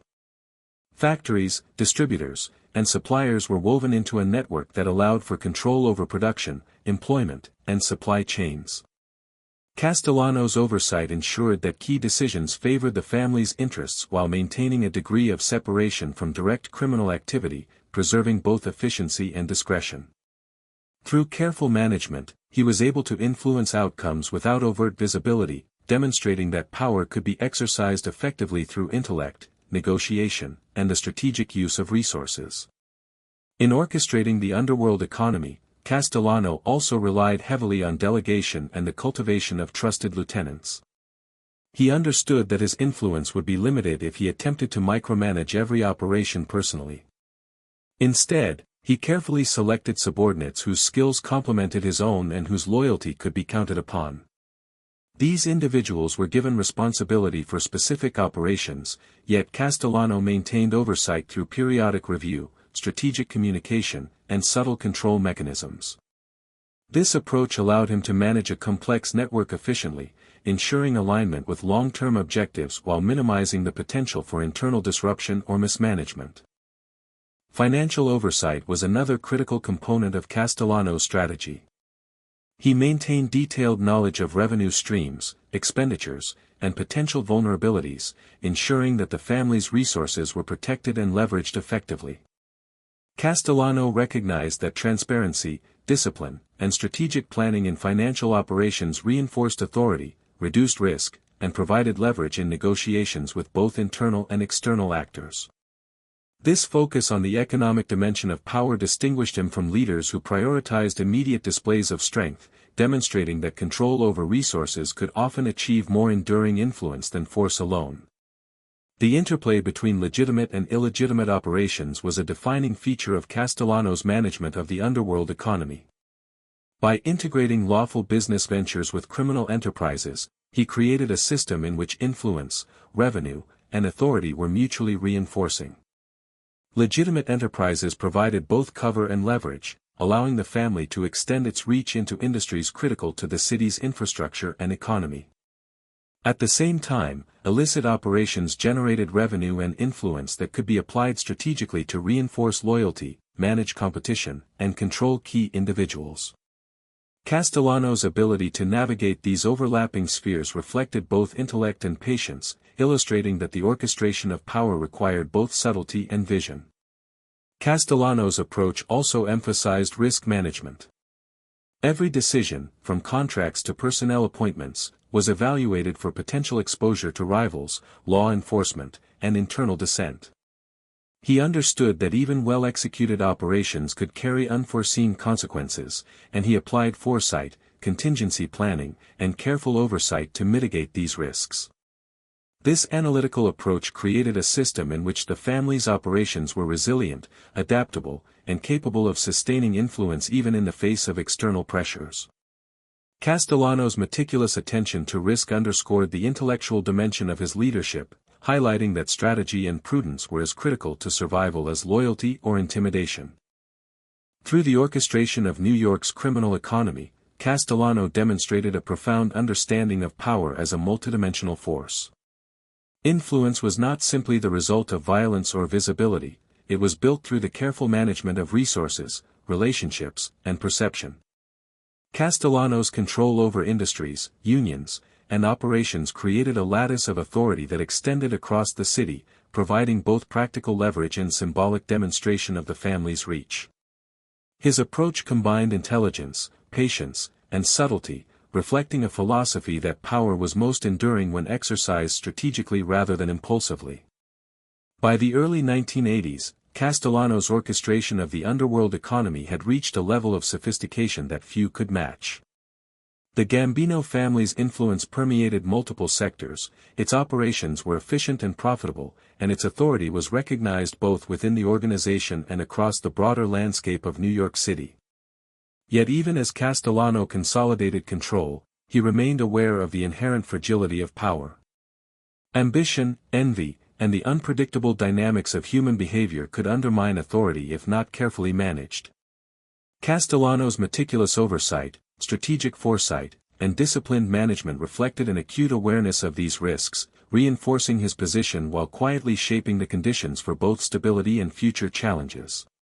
In the quiet reflection of night, as the streets of New York settled into rhythm, one could trace the subtle patterns of Castellano's influence, the careful orchestration of industries, unions, and enterprises that allowed him to wield power without the constant need for violence or spectacle. His mastery of the underworld economy demonstrated that authority, when applied strategically, could be as precise and enduring as any physical show of strength. Yet, within this sophisticated system lay the constant tension between control and vulnerability, a tension that would continue to define Castellano's life and foreshadow the challenges that awaited him in the years to come. Even as Paul Castellano solidified his position as the head of the Gambino family, subtle undercurrents of tension and ambition began to ripple through the organization. The Gambino family, while highly structured and disciplined, was not immune to human desire, rivalry, and the sometimes unpredictable ambitions of its members. Castellano's cerebral and methodical style, while highly effective in consolidating power and ensuring long-term stability, contrasted sharply with the personalities of younger, more impulsive figures within the family. These differences created a delicate tension, one that would quietly grow beneath the surface, shaping relationships and influencing decisions in ways that were not immediately visible. Castellano, ever perceptive, recognized these dynamics and understood that maintaining authority required constant attention, negotiation, and strategic foresight. Within the family, loyalty was never absolute. Members owed allegiance to the boss, but ambition and self-interest were ever present, sometimes competing with the bonds of respect and duty. Castellano observed these tendencies with careful attention, recognizing that even seemingly minor acts of dissent or independent action could have long-term consequences. He was particularly aware of figures such as John Gotti, whose charisma, boldness, and street-level connections set him apart from the more cautious, calculated approach favored by Castellano. Gotti and others like him were admired by younger members for their visible displays of power and influence, creating a subtle contrast to Castellano's refined and strategic authority. This divergence in style was not inherently problematic, but it introduced the seeds of potential conflict that required careful management to prevent destabilization within the family. Ambition often manifested in subtle ways. Conversations, meetings, and social interactions became arenas in which loyalty and influence were tested, often through small gestures, glances, or carefully worded statements. Castellano, with his meticulous attention to detail, observed these interactions closely, noting patterns of behavior, emerging alliances, and potential sources of friction. He understood that power was not maintained solely through formal authority, it was reinforced through perception, negotiation, and the subtle calibration of relationships. By remaining attentive to these nuances, Castellano was able to anticipate challenges before they escalated, address potential conflicts with diplomacy, and maintain a sense of order within an organization composed of diverse personalities and ambitions. Yet, the very traits that made Castellano an effective and respected leader also contributed to tension. His preference for strategy, patience, and cerebral control sometimes created the perception of distance or detachment. Younger members who valued visibility, action, and immediate gratification could perceive him as aloof, overly cautious, or disconnected from the realities of street-level operations. This perception, whether accurate or not, introduced a subtle friction that had to be managed carefully. Castellano understood that authority relied not only on competence but also on perception. Even a capable leader could be undermined if subordinates questioned their engagement, commitment, or awareness. Balancing this dynamic required careful attention to communication, strategic oversight, and occasional reassurance of loyalty and direction. The management of internal rivalries was further complicated by the ambitions of seasoned lieutenants, who possessed their own networks of influence and vested interests. These figures, while loyal in many respects, also harbored aspirations and occasionally pursued objectives that diverged from Castellano's strategic vision. Meetings, financial arrangements, and operational decisions all became opportunities to observe, negotiate, and subtly guide outcomes, ensuring alignment with the overarching goals of leadership while minimizing the risk of overt rebellion or conflict. Castellano's approach emphasized diplomacy, measured intervention, and the cultivation of mutual interest, allowing him to maintain control without resorting to constant threats or displays of force. A critical element of these internal tensions was the balance between street-level influence and strategic oversight. Castellano's strength lay in his ability to manage complex networks, control financial and operational systems, and exert influence through strategy rather than immediate action. In contrast, figures like Gotti derived authority from visibility, charisma, and assertive engagement with both peers and subordinates. This divergence created a tension between methods of leadership, one rooted in foresight and planning, the other in boldness and presence. Castellano recognized that managing this balance was essential to maintaining cohesion within the family, requiring careful calibration of authority, communication, and influence across different personalities and ambitions. Negotiation became a vital tool in addressing potential friction. Castellano relied on subtle persuasion, strategic incentives, and the occasional measured demonstration of authority to align interests and maintain loyalty. By framing decisions in ways that reinforced the long-term benefits of compliance, he minimized overt resistance and encouraged subordinates to act in accordance with his strategic vision. This approach required patience and attention to detail, as missteps could embolden ambitious members or provoke unintended challenges. Castellano's skill in managing these delicate dynamics reflected not only his intelligence but also his deep understanding of human behavior, ambition, and the subtle mechanics of influence. Despite the careful management of internal tensions, Castellano was acutely aware that ambition could never be fully contained. The Gambino family, like any organization, contained individuals whose aspirations would occasionally conflict with the objectives of leadership. Subtle acts of insubordination, whispered conversations, or shifts in alliances were constant reminders of the fragile equilibrium that sustained authority.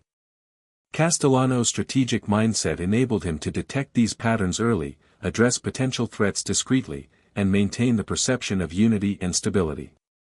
Yet, he also recognized that some ambition could not be fully neutralized and that vigilance, foresight, and calculated intervention were necessary to protect both authority and the broader cohesion of the family. In addition to managing personalities, Castellano's leadership required balancing the operational demands of the organization with the long-term vision for control and influence. Decisions regarding financial arrangements, labor unions, construction contracts, and other enterprises intersected with the ambitions of individual members, creating situations in which authority, loyalty, and opportunity had to be carefully managed. Castellano approached these challenges with methodical precision, evaluating each scenario for its strategic impact, potential risks, and implications for internal cohesion. This disciplined approach reinforced his credibility as a leader, demonstrating that authority was exercised not through reaction but through foresight and calculation. The tension between ambition and loyalty, between visible charisma and cerebral strategy, continued to shape the family's dynamics throughout Castellano's leadership. He understood that these undercurrents were inherent to any organization, particularly one operating in the high-stakes environment of organized crime. By maintaining vigilance, employing strategic negotiation, and leveraging his intellect, Castellano was able to manage these dynamics effectively, preserving both authority and stability while positioning himself to address emerging threats when necessary. The careful management of ambition and rivalry became a defining feature of his leadership, illustrating the nuanced interplay between power, perception, and human behavior in sustaining influence over a complex organization. In the quiet reflection of night, as the city's streets settled into their familiar rhythm, Castellano's leadership emerges as a study in contrasts. The calm, composed authority he projected stood against the subtle, simmering ambitions within his ranks. His reliance on strategy, foresight, and measured action contrasted with the impulsivity and charisma of figures seeking visibility and rapid advancement. Yet it was precisely this balance, the careful calibration of loyalty, influence, and strategic management, that allowed Castellano to maintain control, navigate potential disruptions, and consolidate his position at the apex of one of New York's most powerful crime families.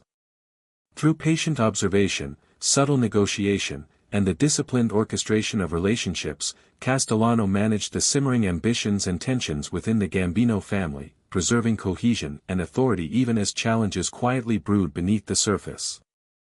This period of careful balance and internal vigilance would later prove critical in shaping both the stability of his leadership and the vulnerabilities that would emerge in the years ahead, demonstrating that power, while formidable, is always tempered by the human ambitions that dwell quietly within the shadows of authority. The emergence of John Gotti within the Gambino family introduced a subtle yet significant challenge to Paul Castellano's carefully maintained authority. Gotti, a figure defined by charisma, street-level influence, and boldness, represented a departure from the measured, cerebral approach that Castellano had cultivated throughout his rise. Whereas Castellano relied on strategy, foresight, and discreet orchestration, Gotti's presence was vivid, tangible, and impossible to ignore. He commanded attention not only through his actions but through his persona. His energy, confidence, and visibility created an aura that naturally drew admiration and loyalty from younger members of the family, who were often more attracted to charisma and immediacy than to subtle strategy. The contrast between Castellano and Gotti highlighted a growing tension within the organization, one that would quietly shape the dynamics of power and loyalty in the years to come. Gotti's ascent was rooted in both his street smarts and his ability to cultivate relationships. He had a keen understanding of human behavior, much like Castellano, but applied it differently. Whereas Castellano relied on observation and subtle influence from a position of distance, Gotti engaged directly, building loyalty through presence, shared experiences, and visible displays of leadership. He was approachable in a way that Castellano's reserved demeanor was not, and he leveraged this accessibility to form bonds with younger soldiers and associates who might have felt distant from the more cerebral, administrative style of Castellano's leadership. These connections allowed Gotti to amass a network of loyal supporters who were attentive to his ambitions and willing to act in accordance with his interests, creating a subtle but potent undercurrent of influence within the family. The tension between Gotti and Castellano was also amplified by differences in operational philosophy. Castellano valued patience, discretion, and strategic calculation, seeking to exert influence in ways that minimized risk and ensured long-term stability. Gotti, on the other hand, was more immediate, relying on visibility, assertiveness, and occasionally bold or aggressive action to assert authority and secure loyalty. This divergence in style created an environment in which loyalty could be divided, perception mattered as much as strategy, and ambition found expression in multiple, sometimes competing, forms. Subtle fractures began to appear within the family's hierarchy, as younger members increasingly aligned with the energetic, assertive Gotti rather than the calculated, distant Castellano. Gotti's rise was also facilitated by Castellano's own leadership style, which, while highly effective in consolidating operational control, created space for ambitious underlings to cultivate influence independently. Castellano's preference for cerebral management, distance, and strategic oversight meant that he was less visible in street-level operations than some of his peers.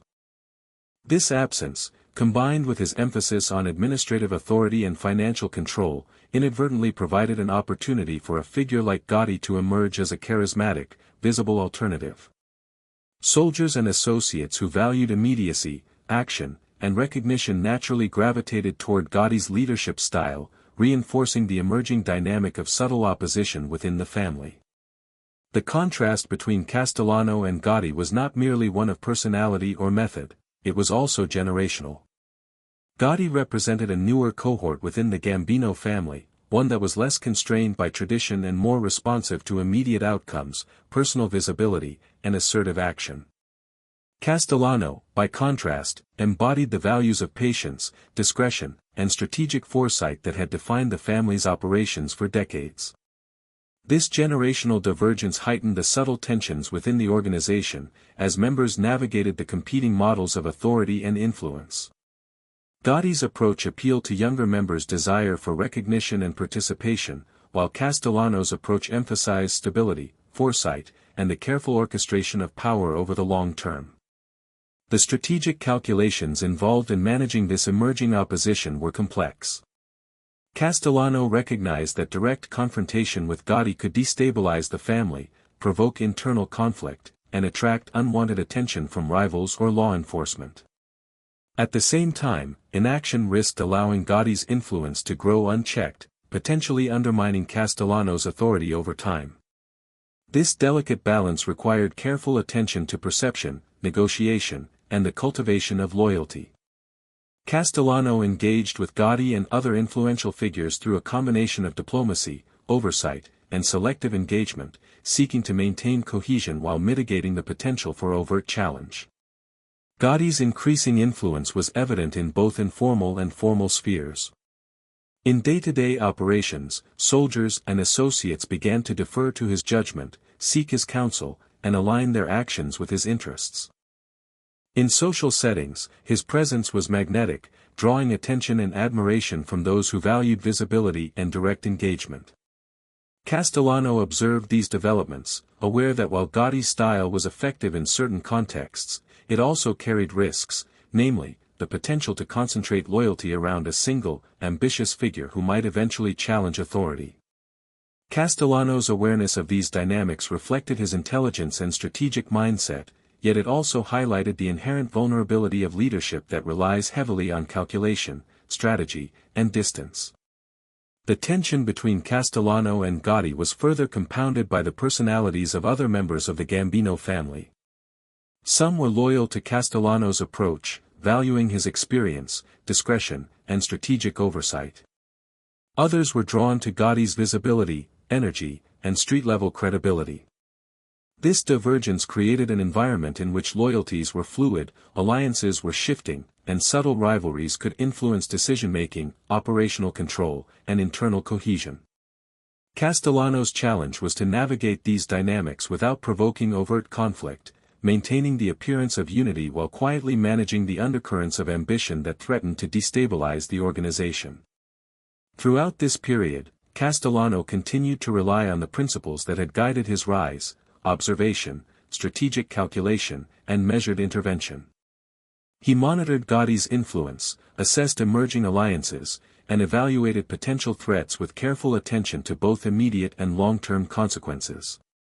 By maintaining a disciplined, cerebral approach, Castellano sought to contain the rise of opposition while preserving the stability and profitability of the family's operations. Yet, the contrast between his approach and Gotti's style created a tension that would remain unresolved, a quiet but persistent challenge that foreshadowed the dramatic events that would later define the Gambino family's leadership transition. The subtle emergence of opposition also underscored the limits of strategic authority in a human system. Even the most intelligent, disciplined, and carefully orchestrated leadership cannot fully suppress ambition, charisma, or personal loyalty. Gotti's rise illustrated that influence is multidimensional. It is shaped not only by intellect, strategy, and operational control but also by personality, visibility, and the emotional bonds that develop between leader and follower. Castellano's challenge was to integrate these competing dimensions of influence into a coherent system of authority, a task that required constant vigilance, nuanced judgment, and the capacity to anticipate the ambitions of others before they could become threats. In reflecting on this period, it becomes clear that the dynamics between Castellano and Gotti were emblematic of a broader tension within organized crime, the interplay between cerebral strategy and visible charisma, between patience and immediacy, between authority projected through calculation and authority projected through presence. Castellano's approach emphasized foresight, discipline, and subtle influence, while Gotti's approach emphasized visibility, energy, and direct engagement. The coexistence of these styles within the Gambino family created a complex landscape of loyalty, rivalry, and ambition, a landscape that would quietly shape the course of events and ultimately define the challenges that Castellano would face in maintaining control over his empire. Through patient observation, subtle negotiation, and strategic management of relationships, Castellano sought to manage Gotti's emergence without provoking open conflict. Yet, the very presence of this ambitious, charismatic figure introduced a tension that would continue to grow, quietly influencing loyalties, perceptions, and operational control. It was a delicate balance, one that required both intellect and emotional insight, and one that highlighted the intricate dynamics of power within a complex, human organization. The story of Gotti's rise within the Gambino family is, in many ways, a story of the subtle pressures that even the most calculated leadership must navigate, revealing the interplay of ambition, loyalty, and influence that shapes the destiny of those who hold power in both visible and hidden realms. Even the most calculated leaders are not immune to error, and Paul Castellano, despite decades of strategic mastery, made decisions that subtly but inevitably weakened his grip on power.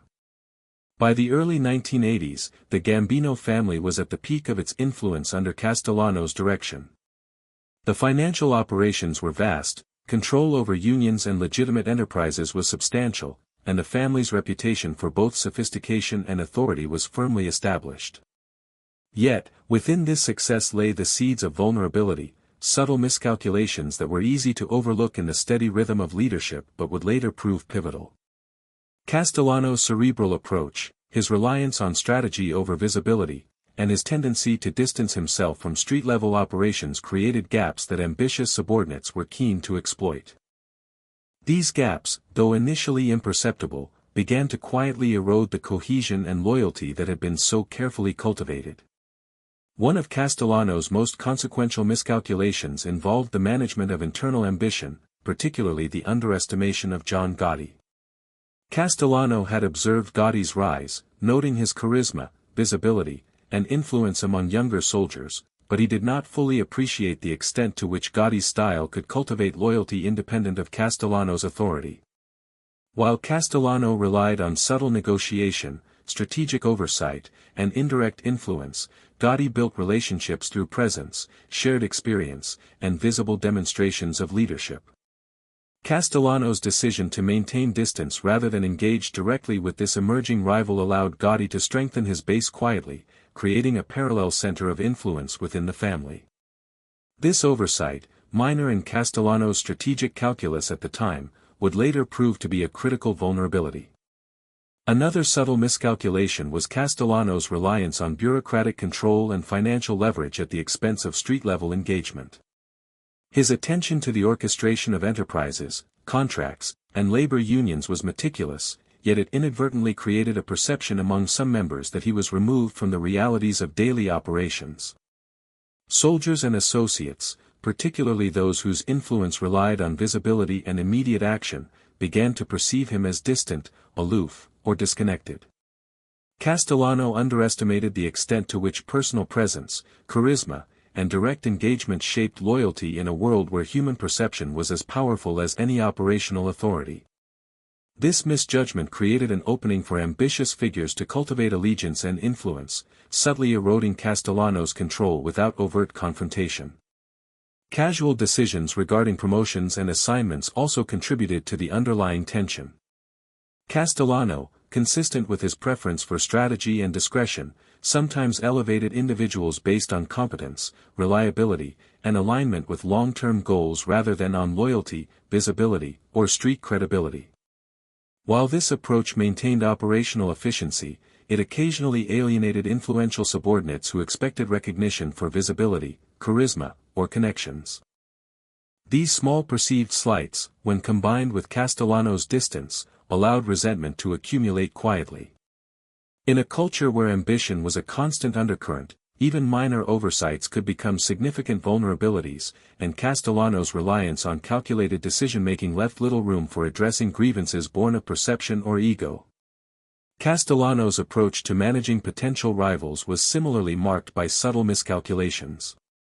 His preference for diplomacy, negotiation, and indirect influence meant that some threats were managed through observation and anticipation rather than immediate intervention. While this approach was consistent with his philosophy of strategy over violence, it sometimes allowed ambitious figures to consolidate influence unchecked. Gotti's growing power, coupled with the support of key associates, was a clear example of a dynamic that Castellano observed but did not fully neutralize. The calculated patience that had been an asset throughout his rise now became, in some respects, a liability, as it allowed a rival to build momentum and loyalty without direct challenge. Public perception, another dimension of Castellano's authority, also presented subtle challenges. His emphasis on sophistication, elegance, and strategic control projected an image of refinement that reinforced his intellectual authority but inadvertently contributed to the perception of distance. This image, while commanding respect, created a subtle separation between Castellano and those whose loyalty was cultivated through personal engagement and visibility. In a hierarchical and personality-driven environment, such separation could, and eventually would, be exploited by figures capable of combining visibility, charm, and assertive action, further undermining Castellano's position without the need for overt confrontation. Legal strategy and engagement with law enforcement presented additional layers of vulnerability. Castellano's emphasis on legitimate business ventures, financial management, and subtle influence created a degree of insulation from immediate law enforcement attention. Yet, this insulation also created the illusion of invulnerability among some members of the family, leading to lapses in discipline, loyalty, and operational caution. Castellano's reliance on oversight rather than direct intervention allowed minor breaches to occur, further complicating internal cohesion and creating pockets of discontent or opportunism. These dynamics, while subtle, accumulated over time, forming a foundation for more significant disruptions in authority. Even Castellano's personal habits contributed, in small but meaningful ways, to the perception of vulnerability. His preference for operating from his office rather than the streets, for managing affairs through intermediaries rather than direct engagement, and for projecting calm and composure over assertive presence, while consistent with his philosophy, created a perception among some associates that his authority was distant and potentially negotiable. Ambitious individuals, particularly those with charisma and street credibility, were quick to recognize and exploit such gaps. Castellano's miscalculation was not a failure of intelligence or strategy, it was an underestimation of the subtle psychological dynamics that govern loyalty, influence, and ambition within an organization driven by both respect and personal bonds. The culmination of these miscalculations can be seen in the accumulation of loyalty around Gotti and other ambitious figures. While Castellano focused on strategy, oversight, and the orchestration of the family's operations, Gotti and his allies built networks of allegiance grounded in visibility, shared experience, and personal engagement. The contrast between Castellano's cerebral authority and Gotti's charismatic presence created a silent, growing tension within the family.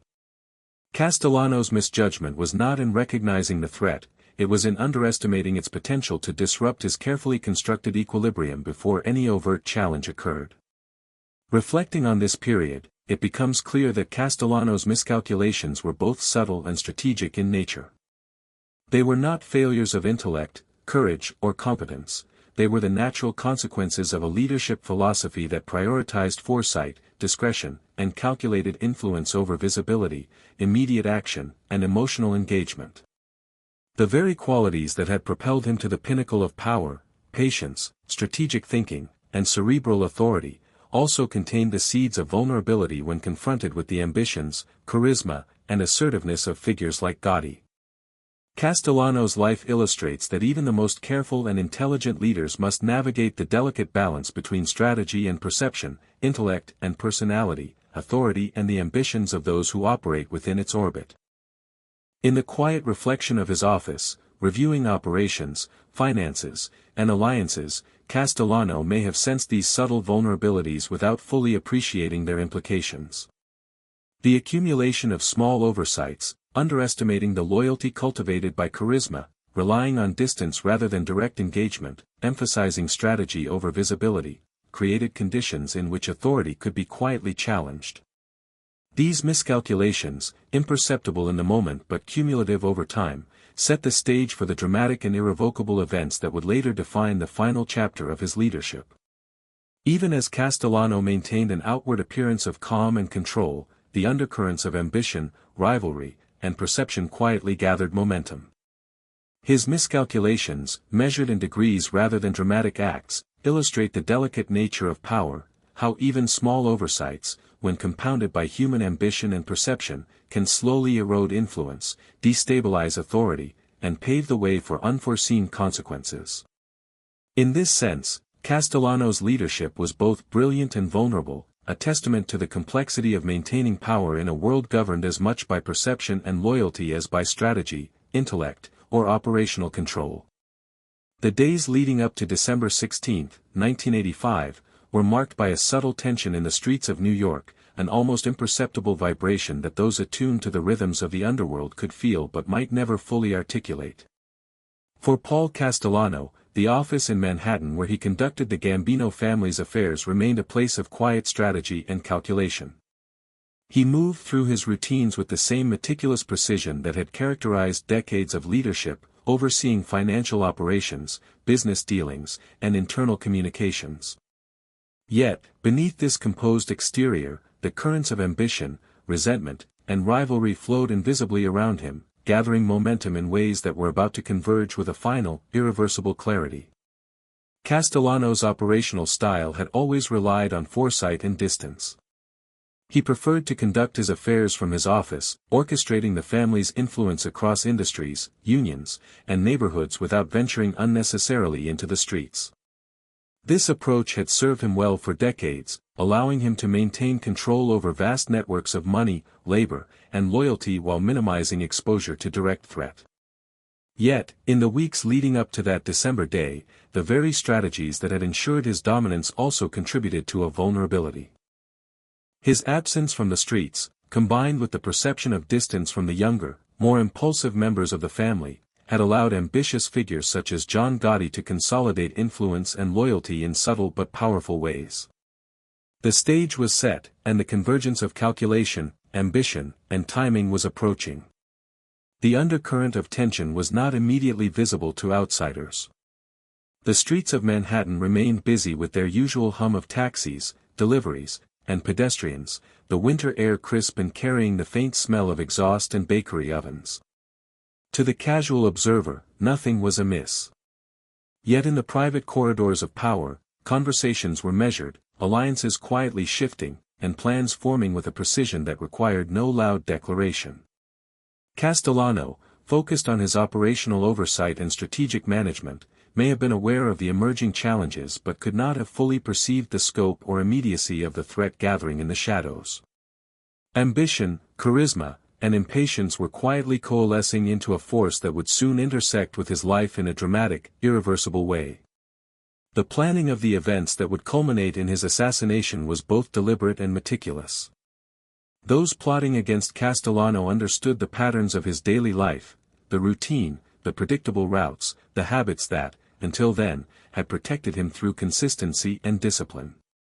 Knowledge of his schedules, preferences, and associates allowed them to coordinate a moment of precision, a convergence that would exploit both his strengths and his vulnerabilities. While Castellano's leadership had long relied on anticipation and strategic foresight, in this case, his reliance on distance and calculation had rendered him somewhat predictable to those who understood ambition, timing, and the psychology of loyalty in the family. The night before the event, the city's energy remained unchanged on the surface.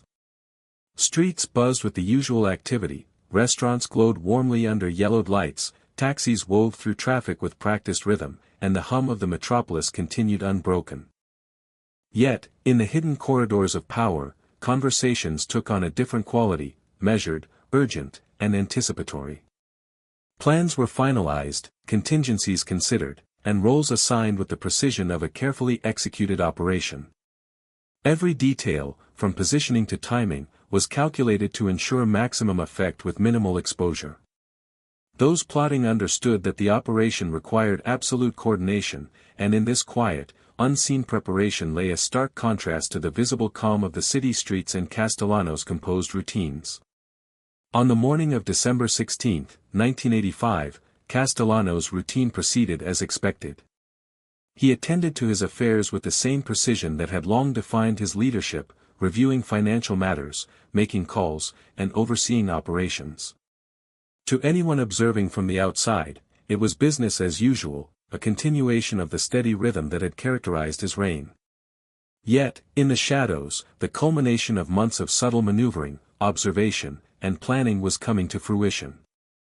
Those who had carefully built networks of loyalty, influence, and anticipation were poised to act with decisive, irreversible force. The contrast between the composed authority of Castellano and the calculated aggression of his rivals exemplified the tension inherent in leadership that relies on intellect, distance, and strategy.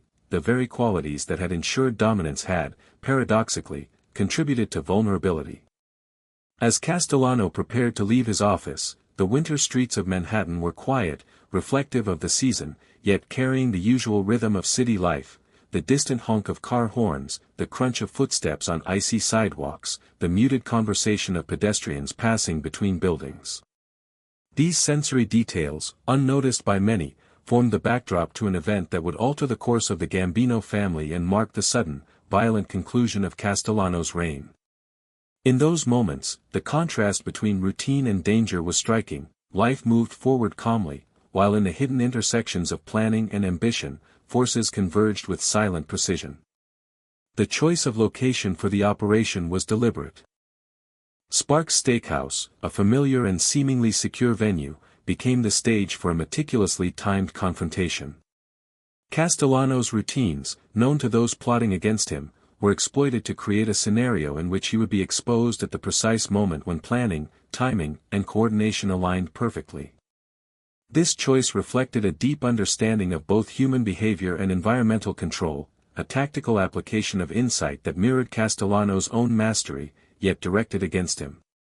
The winter chill, the glow of streetlights reflecting on wet pavements, and the quiet anticipation of staff and passers-by created a scene in which the ordinary rhythms of life masked the extraordinary convergence of planning, timing, and consequence unfolding just out of sight.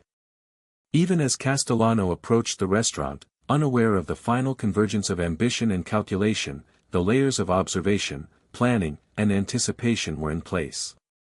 Those poised to act had coordinated with precision, assigning roles, timing movements, and monitoring the environment to ensure success. Every step, every placement, every calculated pause was designed to exploit the predictability of Castellano's routine and the vulnerabilities inherent in his leadership style, distance, reliance on strategy over visibility, and an underestimation of the loyalty-building power of charisma and presence. The final moments before the assassination reflected a delicate interplay of perception, timing, and control. Castellano, confident in the stability of his authority and accustomed to operating with strategic foresight, may have sensed tension in subtle interactions without understanding its full significance. The streets outside, the warmth of the restaurant, and the ordinary rhythms of life created an illusion of security, masking the imminence of a sudden, irreversible event.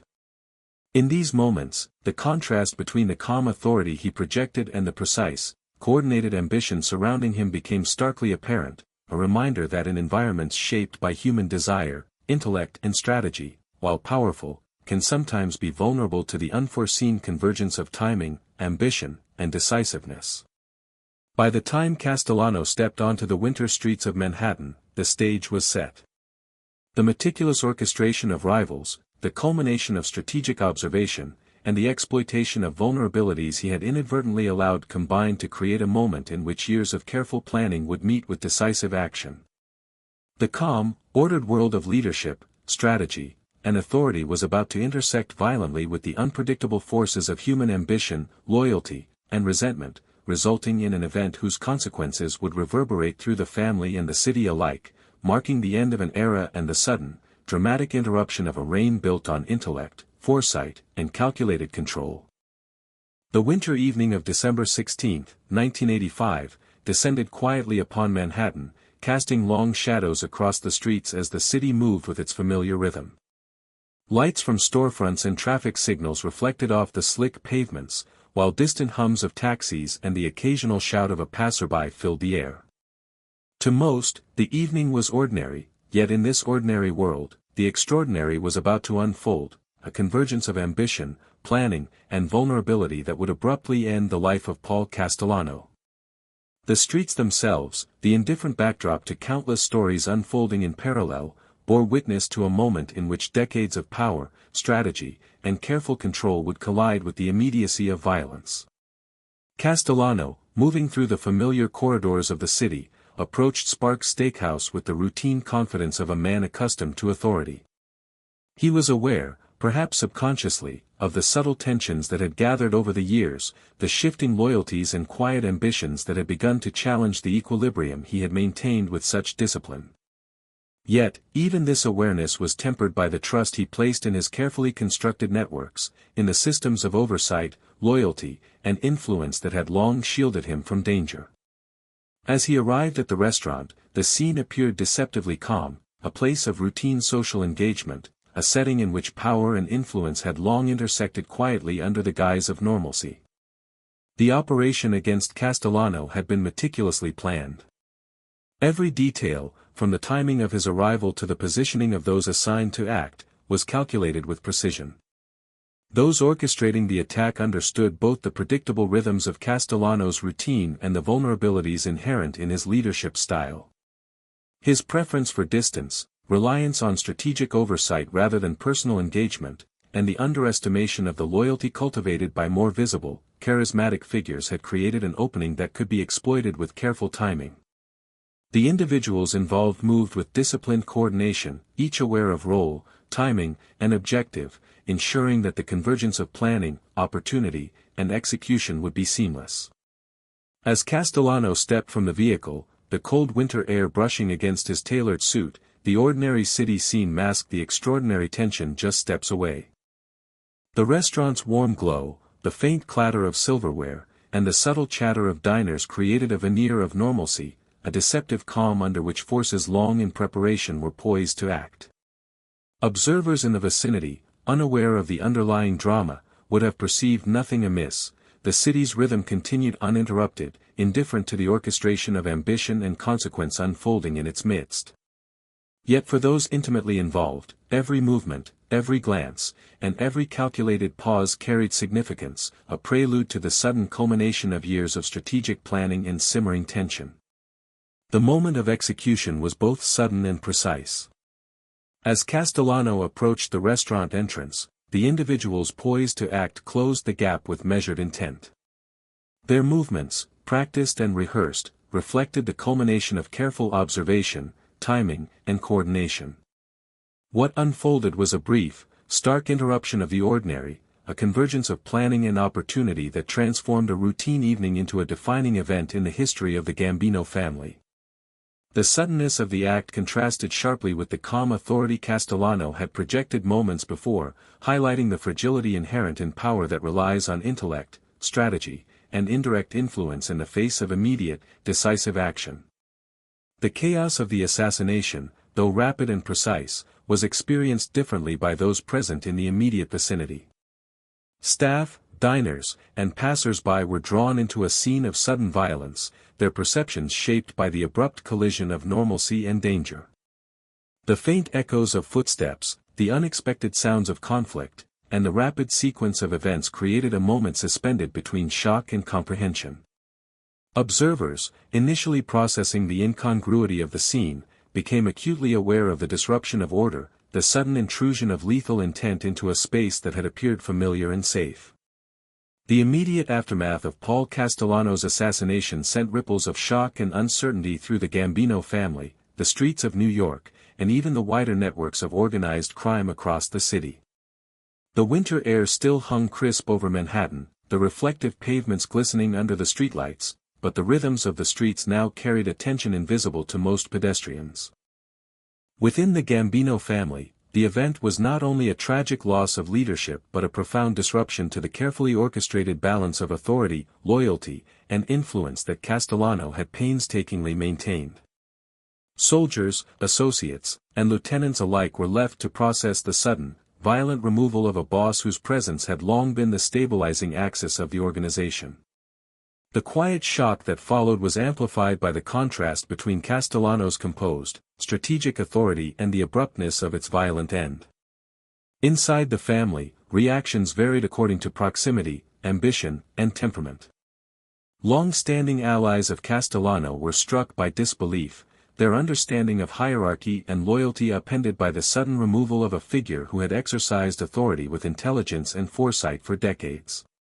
Some hesitated, unsure how to proceed in the immediate moments, grappling with the uncertainty of power transitions and the potential consequences of new leadership. Others, particularly younger and more ambitious members, saw opportunity in the disruption, sensing a chance to align with emerging figures or to recalibrate their own positions within the family's hierarchy.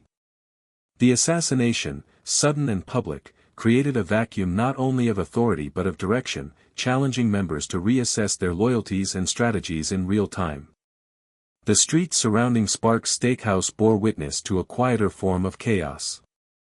Civilians, initially unaware of the intricacies of the event, slowly comprehended the gravity of the situation as law enforcement arrived, and news of the shooting spread. The clatter of police radios, the murmurs of witnesses, and the distant wail of sirens combined to create an atmosphere of tension and apprehension. Business owners, pedestrians, and delivery workers all navigated the streets with a heightened awareness, sensing the disruption of ordinary routines by forces operating just beyond immediate comprehension. In this ordinary environment, the extraordinary had unfolded, the removal of a man who had wielded authority through intellect, strategy, and subtle influence, and whose absence now left a vacuum pregnant with both risk and opportunity. Law enforcement quickly converged on the scene, their presence both procedural and strategic. Detectives and officers meticulously documented the area, taking statements from witnesses, analyzing trajectories, and preserving evidence in a manner that reflected the seriousness of the event. Yet, for all their attention, the intricate web of internal dynamics, loyalties, and rivalries that had led to the assassination remained largely opaque.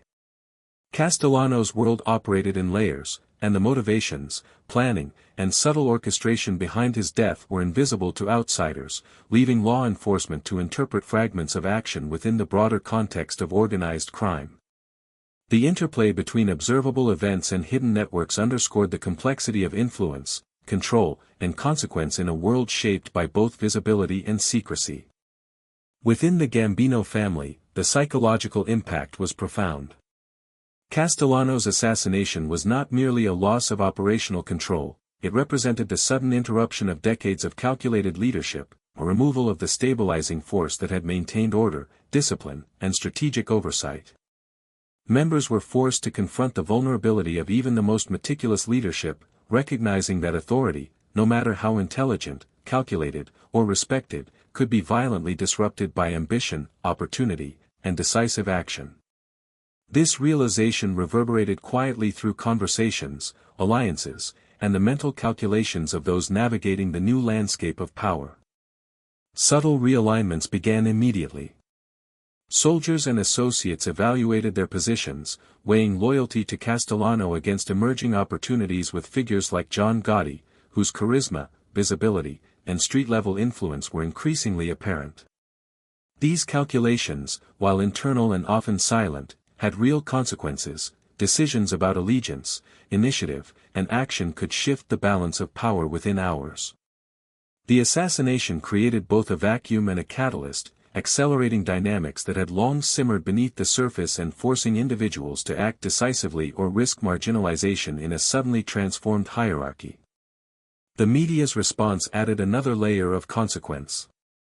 News outlets, both local and national, quickly reported the assassination, portraying the event as a dramatic, almost cinematic disruption of the city's criminal landscape. Headlines emphasized the boldness of the attack, the prominence of the victim, and the apparent precision of the operation. For the public, the narrative was immediate and sensational, framing the event in terms of shock, audacity, and the sudden vulnerability of a figure long perceived as untouchable.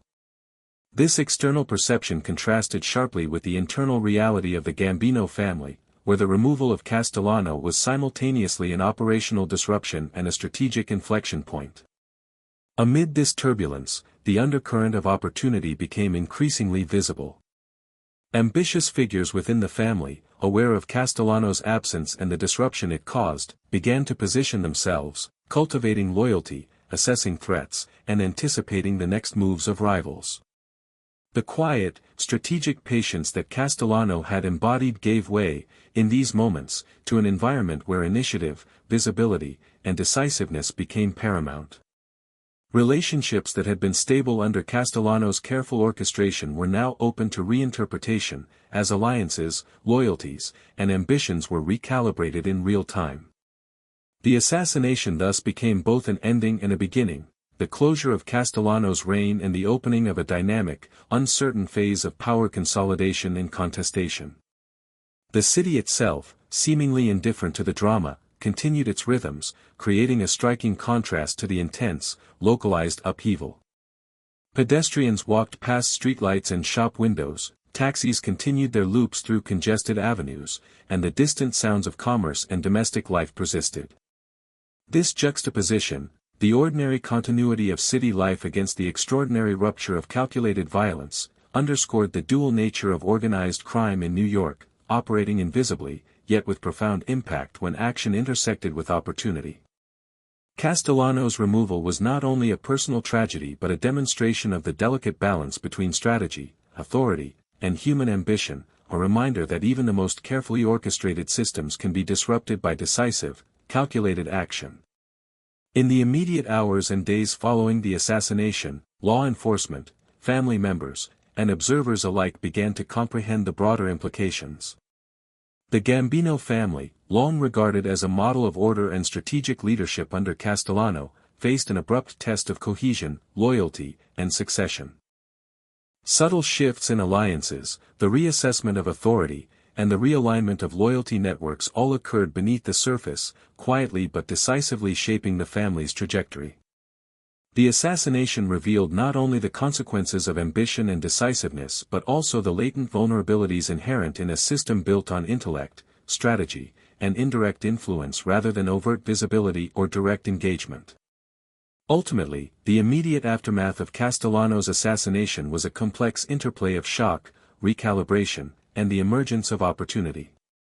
It was a moment in which decades of careful planning, authority, and strategic control were interrupted by the decisive action of rivals who understood both the vulnerabilities and rhythms of power.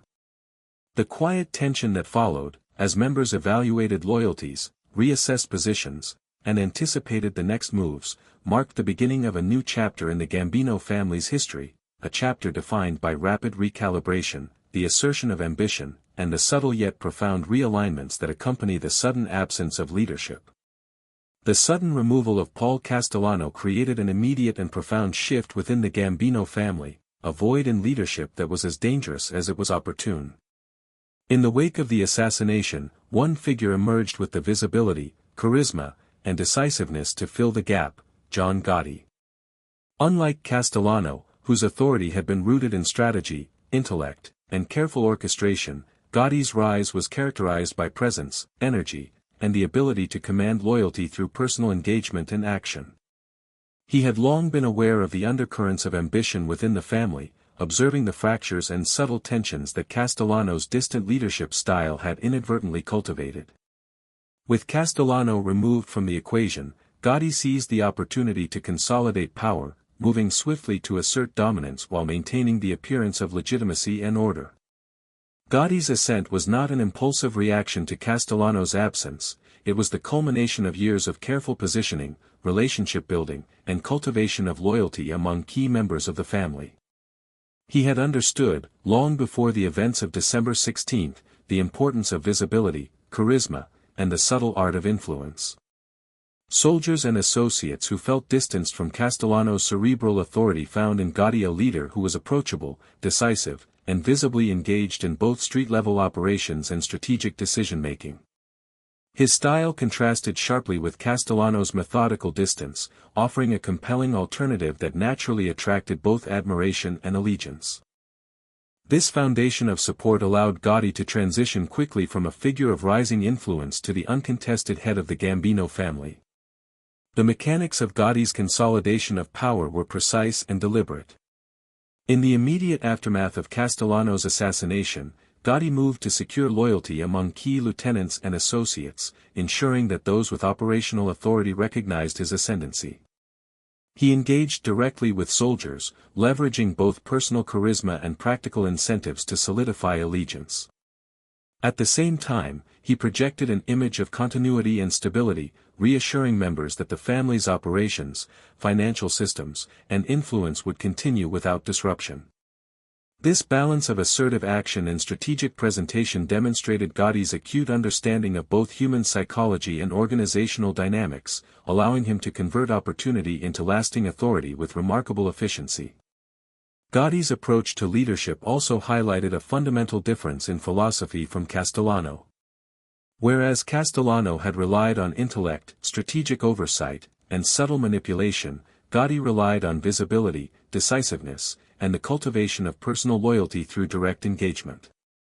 He recognized that in a family structured around human relationships, perception was as powerful as operational control. By demonstrating decisiveness, confidence, and accessibility, Gotti created a sense of momentum and inevitability around his authority.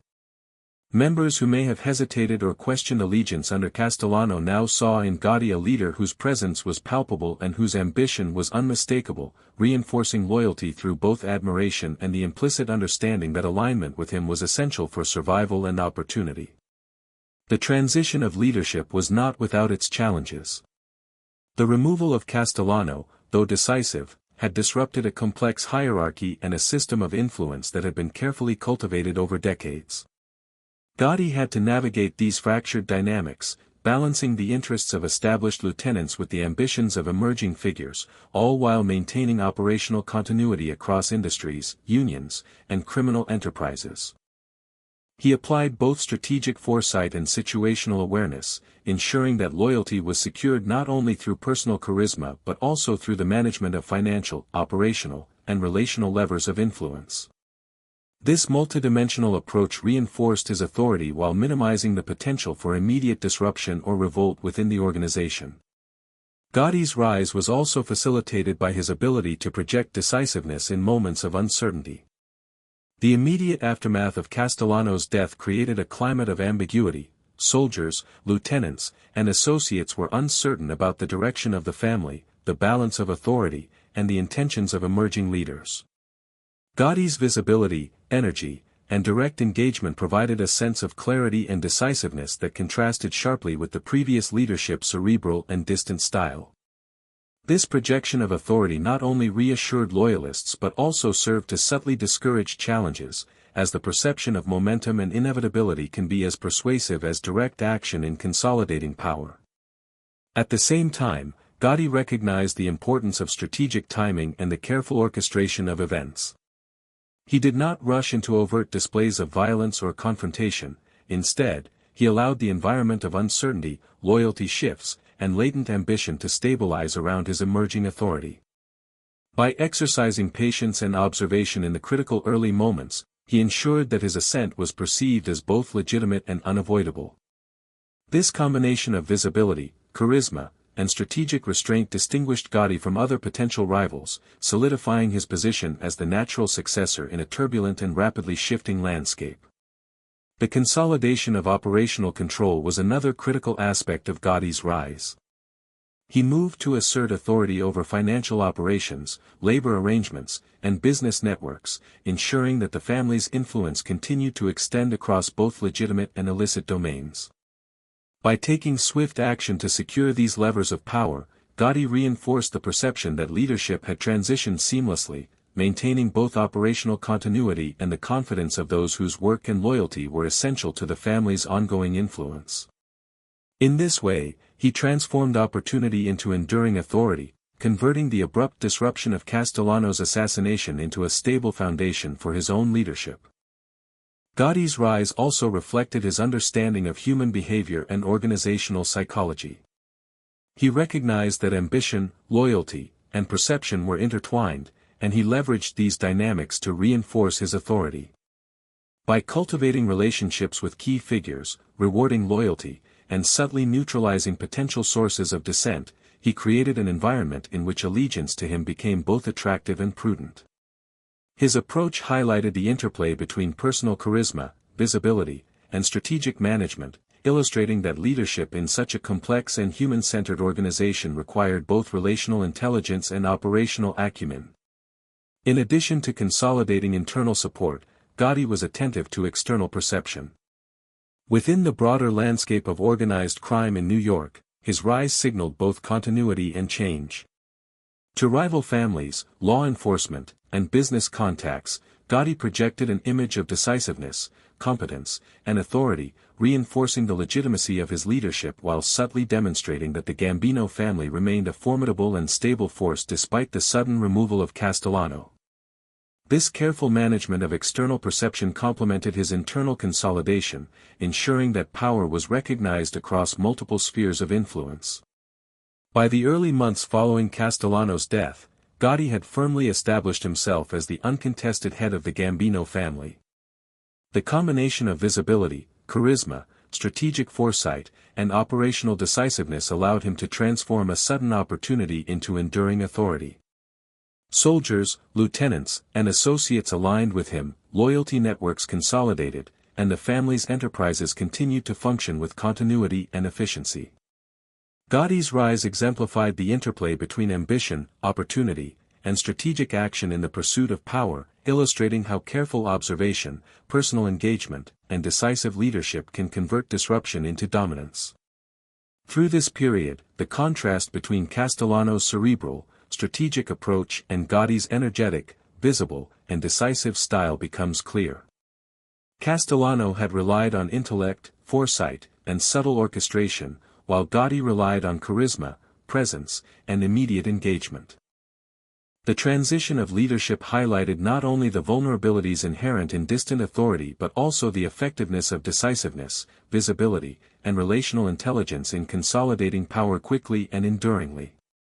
Gotti's rise serves as a case study in how opportunity, preparation, and the ability to read and influence human behavior intersect to shape the trajectory of leadership in a high-stakes, complex environment.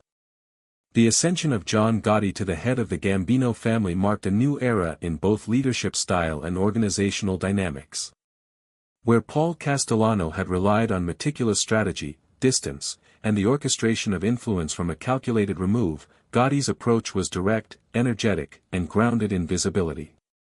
His rise had been swift, facilitated by Castellano's removal and the carefully cultivated loyalties he had developed over years among younger soldiers and influential lieutenants.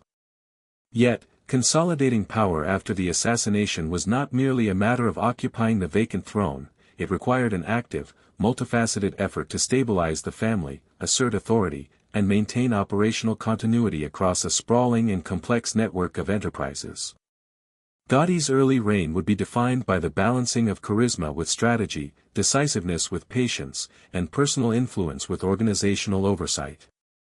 Immediately following Castellano's death, Gotti recognized that perception was as important as authority.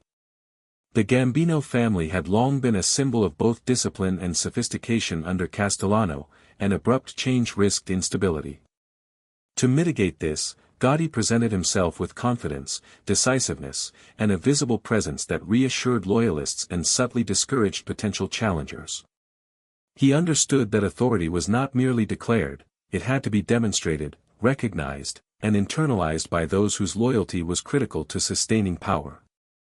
Gotti's approach combined public visibility, personal engagement, and the subtle orchestration of relationships, ensuring that his ascendancy was not only accepted but actively reinforced through the allegiance and respect of the family's members. Operational control was a top priority in the early months of Gotti's leadership. The Gambino family's influence spanned both legitimate and illicit enterprises, from construction and labor unions to waste management and financial ventures. Gotti moved to assert oversight and maintain stability across these operations, ensuring that contracts were honored, revenues continued to flow, and alliances remained intact. His early actions demonstrated a keen awareness of the importance of continuity. Even in the wake of violent disruption, the family's operations had to function seamlessly to preserve both internal loyalty and external credibility. This balance between decisiveness and continuity reflected Gotti's ability to integrate visibility with strategic foresight, creating a foundation for enduring influence. The consolidation of loyalty was equally critical. Gotti spent significant effort cultivating personal relationships with lieutenants and soldiers, ensuring that those with operational authority recognized his ascendancy and aligned their actions accordingly. Unlike Castellano, whose authority had been rooted in distance and intellect, Gotti relied on charisma. The Gambino family's control over construction contracts, labor unions, and legitimate businesses continued to generate significant influence and revenue. Gotti, aware of the importance of economic control, maintained oversight while delegating operational responsibility to trusted lieutenants. This balance allowed him to exercise authority without being consumed by the minutiae of day-to-day management, reflecting an understanding that strategic oversight and personal influence could coexist with operational delegation. By carefully monitoring financial networks and maintaining channels of communication with key operators, Gotti reinforced his authority while safeguarding the family's wealth and influence. Gotti's approach to discipline and enforcement also reflected a departure from Castellano's methodology. While Castellano had emphasized strategic calculation and measured intervention, Gotti's style combined decisiveness with visibility. Enforcement, when necessary, was executed in a manner that reinforced authority, demonstrated capability, and maintained loyalty. This visible, assertive approach served to consolidate power by signaling to both allies and potential rivals that leadership was present, competent, and capable of decisive action. The careful calibration of action, timing, and perception allowed Gotti to assert authority while minimizing unnecessary conflict, ensuring that loyalty was both maintained and actively reinforced. External relationships, including those with rival families and law enforcement, also shaped Gotti's early reign. He projected an image of continuity and stability, demonstrating that the Gambino family remained a formidable force despite the abrupt removal of Castellano. Gotti's interactions with other criminal organizations were marked by both diplomacy and assertiveness, balancing the need to maintain influence with the strategic management of risk. This nuanced approach extended to his dealings with law enforcement, where visibility, discretion, and the projection of legitimacy were carefully integrated into his broader strategy of consolidation. The early months of Gotti's leadership also underscored the importance of timing and patience. While his rise had been catalyzed by the sudden opportunity created by Castellano's assassination, the consolidation of power required measured steps, careful observation, and strategic action. Gotti balanced immediate assertiveness with long-term planning, ensuring that every decision reinforced authority, cultivated loyalty, and preserved operational stability. This integration of urgency and patience reflected both his understanding of human behavior and his awareness of the broader dynamics that governed power within the Gambino family. One of the defining features of Gotti's early reign was his ability to integrate multiple dimensions of authority. Visibility, charisma, operational control, financial oversight, and personal relationships were combined into a coherent system that reinforced both perception and reality. Soldiers, lieutenants, and associates were aligned not only through personal loyalty but through recognition of Gotti's capacity to maintain influence across every aspect of the family's operations. This multidimensional approach to leadership distinguished Gotti from both his predecessor and contemporaries, demonstrating that authority in such a complex, human-centered organization requires integration, foresight, and adaptability.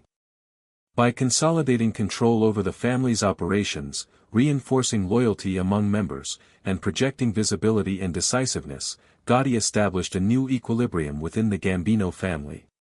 The transition from Castellano's cerebral, distant leadership to Gotti's energetic, charismatic approach marked a profound shift in organizational culture, operational focus, and the perception of authority. While Castellano's influence had been rooted in intellect and strategy, Gotti's authority was grounded in presence, decisiveness, and the careful orchestration of loyalty and perception. The early months of his reign demonstrated that leadership, while rooted in power and opportunity, is ultimately maintained through a combination of visibility, relational intelligence, and strategic oversight, ensuring both stability and adaptability in the face of change. In reflecting on this period, it becomes evident that Gotti's consolidation of power was both a response to immediate opportunity and the product of careful preparation. By combining charisma, decisiveness, operational oversight, and strategic patience, he transformed the vacuum created by Castellano's assassination into a foundation of enduring authority. The early dynamics of his leadership illustrate the complex interplay of human behavior, perception, loyalty, and operational control, highlighting how opportunity, preparation, and the ability to integrate multiple dimensions of influence can reshape the trajectory of an organization in both profound and lasting ways.